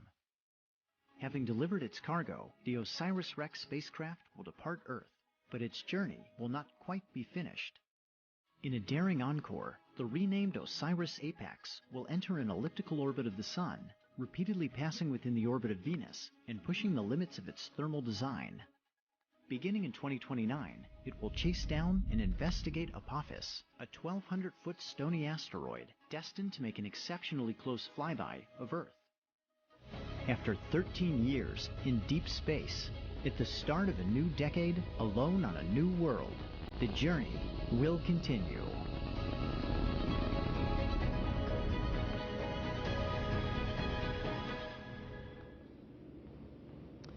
Jim, OSIRIS-REx collected its samples and is bringing them back to Earth for analysis, like we've all watched today. But how else is NASA planning to analyze its other samples? So, as you heard from Eileen, OSIRIS-REx in Houston will start the sample preparation around hundreds of labs later. It's going to be fantastic. We also sometimes bring our laboratories to the samples themselves. Curiosity rover. She's carrying a huge payload, not unlike those we'll use in laboratories here. Sometimes we go to new places to actually bring the labs to study samples that we can't bring home. That's our new wrinkle. And on that note, when I consider how many places there are to visit, I'm aware that a guy like you is probably weighing all of the choices, about where to go. So speaking of which, you are the principal investigator for a new mission called Da Vinci, which for those at home, principal investigator is basically the big guy in charge. So what is this mission about? So Da Vinci is a mission to Venus. You can see it in the morning sky, and we haven't been back to the Venus atmosphere and all the complexity and how that formed and evolved literally in a generation. So together with a very big team, it's not just the PI. I mean, Dante is the gold standard PI for all of us, but with our team, we're going to bring a spacecraft with the kind of instrumentation we'll be using on the samples from Bennu and from Mars to the samples in the atmosphere that will tell us about the assembly of that atmosphere, whether Venus had oceans for how long, and come under the clouds and see the mountainous regions and their chemistry for the first time in history. And so we're excited to pick up on the great news from this mission, OSIRIS-REx at Bennu, and some Mars exploration, and take that forward to Venus so we'll get the next generation interested in our sister planet. So everybody stay tuned for that one. So Jim, you've also been the PI of several previous missions. Put yourself in Dante's shoes. How would you feel today? Dante must be both overwhelmed and overjoyed. Yeah. He's probably, as my wife says occasionally about me, beyond words. And he's been waiting literally his professional lifetime for this. It's here, it's happening, the science is going to flow, they can't miss. Honestly, I am sure Dante and his team are just sitting on pins and needles waiting for the transfer to Houston, all that stuff Eileen said, so we can get to work. This will be epic. And Jim, not only are you the PI of Da Vinci, but you actually had a hand in OSIRIS-REx as well. Well, way back in the dark mists of 15 years ago, we were all wondering how we can sample things as hard as asteroids like Bennu. And people like Dante and others had generated the idea we were all talking, because we wanted to think, how do we sample the solar system? Cruise to the moon, great. You know, giant sample return systems to Mars, fabulous. But these small bodies are also important, and they've been a priority for our National Academy. Cometary nuclei, asteroids like, of course, carbon-bearing ones like Bennu. So when those folks got together, we were all in conversation, and they proposed mission ideas, and some of us were able to participate in very small ways to help them get these missions going. It's just a thrill to see them succeed so well. Especially after 15 years. As you can see, Jim is a wealth of knowledge. So on that note, we're getting questions from around the world about this thrilling mission. Let's take our final questions of the day. All right, at Oatmeal, today is my birthday. Can I have some of the asteroid sample? It would mean a lot.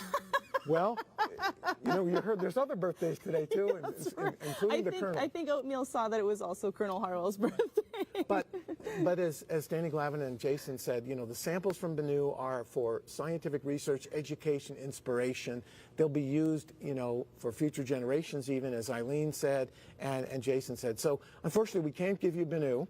We can give you pictures and up-close vantage point like we've given you today, and as the science is done by the science community, and so you'll be part of that, and you can write proposals to work on samples if you have a neat new instrument you want to try.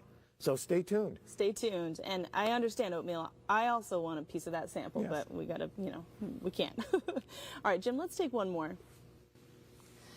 All right, at Electromanicia, hope I got that right. What questions are we hoping to answer by studying the samples from asteroid Bennu?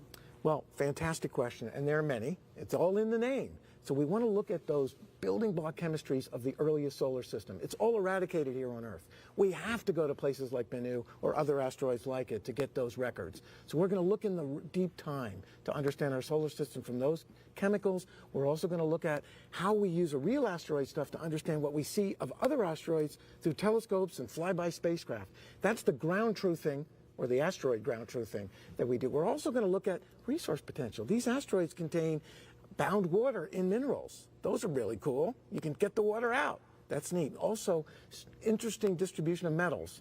So this is a really exciting opportunity to put that all together and also understand the mechanical behavior of these objects. They're rubble piles held barely together flying through space. So we're going to do all of that and answer questions we haven't even thought of yet. Dante's team will invent the questions for the future from what they do with these samples. Fantastic. All right, I think we have time for one more. Let's take a look. At Horrors of Cody, is there any worry of possible bacteria or virus from the sample regardless of the clean room? So that's a very good question. And of course, the team, and you heard from Jason Dworkin and others, have been thinking about that for a long time. We think these types of asteroids and the materials from them are not life-bearing. And they're not life-bearing, and so we have classified this mission as a certain class of planetary protection. So we're not expecting any true life-bearing biological elements to be a part. But the fragments of organic chemistry, carbon-bearing stuff that you heard Danny Glavin talk about, the building blocks of life that got it all started in all the places it is here, but also maybe elsewhere, really important. So we don't expect to see any of that. We've contained the contamination. You see what's going on now in the portable clean room and at Eileen's place back in Johnson Space Center. So we're very optimistic. No worries about that stuff. We're good here. So I think we talked about this a little bit, but I think one thing people are maybe wondering, or even maybe a little worried about, is could this sample contaminate Earth? Are we at risk of something catastrophic? Literally so vanishingly small that no one would rightfully bet on anything like that. This is space, rock, and dust from a time so far ago that's been baked in the space radiation that wouldn't be good for any organic, any living thing, sorry. We're all organic. And so it's been sterilized by being in space, in effect. And we do the same thing when we go and sterilize stuff that we'll bring back from planets like Mars. So.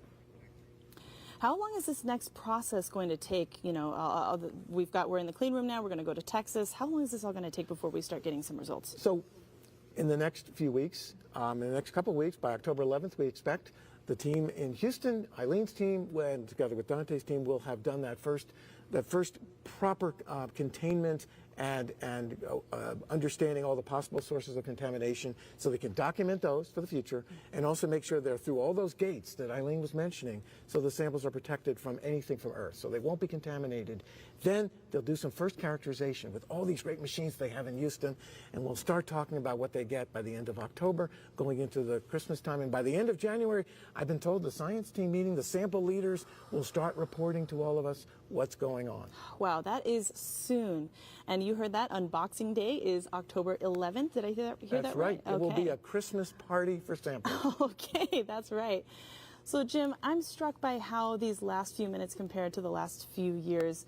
You know, here we just saw human hands wheeling precious scientific, cargo at walking speed, when just a few hours ago it was barreling through Earth's atmosphere. Exactly. We went from cosmic velocity to velocity smaller than an ant would use to crawl across the table to pick up a crumb. And so that's the speed of science. To get it, the engineering flies, cosmic velocity, sampling, all that great dynamics, and finally now the careful, methodical, snail's pace to get it done right so we preserve it. I mean, this is like geoarchaeology of samples from a place that's not Earth. Very special. Yeah, absolutely. The sample return capsule isn't done traveling, of course. Once it gets stabilized on what's called a nitrogen purge to ensure everything remains dry and uncontaminated by intrusive gases, the entire apparatus will be loaded aboard a C-17 cargo plane for a flight on its way home to Johnson Space Center. Once it arrives, scientists are ready to start working on vital research on this extraordinary sample of the asteroid Bennu. But that airplane ride and the research plans waiting for it on the other side starts tomorrow. For now, the OSIRIS-REx sample return capsule has completed its solo journey of nearly 4 billion miles, landing in the Utah desert, and is now in the expert care of our on-site sample curation team. But we're not out of the woods yet. We did mention this nitrogen purge. That's right. So we have to carefully contain this so we can do that work and literally, really transform knowledge for all time. This is the thing that we dream of, and Dante and his team, 10 years ago, were thinking of that. Transformational knowledge that will change how we think of ourselves. And we couldn't let you go before we share something fun. So we just delivered a sample of the asteroid Bennu back to Earth, but the UPS can also deliver fun stamps of the actual asteroid Bennu sample return. Let me turn that over so you can see it on this side. How fun is that? So we have brought an asteroid first-class delivery from OSIRIS-REx to Earth, and our postal service here in the United States is issuing stamps to build on that inspiration so they can deliver our packages for us. How exciting. I know, everybody needs to get some of these. Yeah. These are really cute. Yeah, I want one. I would like one too. As we're wrapping coverage here at the Utah Test and Training Range, let me remind you that this is not the end of the story.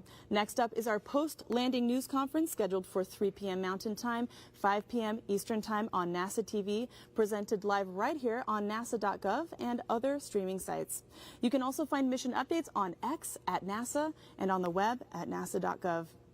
That's all the time we have for today. Jim, it has been a pleasure sharing the stage with you. We did it. Way to go. Thank you, Lauren, for having me. And a huge thank you to all of our guests for joining us today, and a warm thanks to all of you out there for watching us. Here are some highlights from today's exciting landing. Special coverage of America's first asteroid sample return mission, OSIRIS-REx, as it arrives back to Earth after more than 7 years traveling in deep space. We see.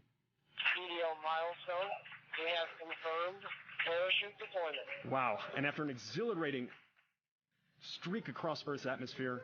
We have parachute deployment. You can see just a sigh of relief from the team. I can hear some applause here.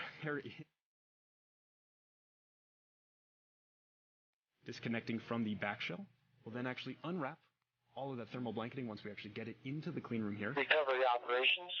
SRC is in the cargo net, and all the gear has been stowed in the helicopter.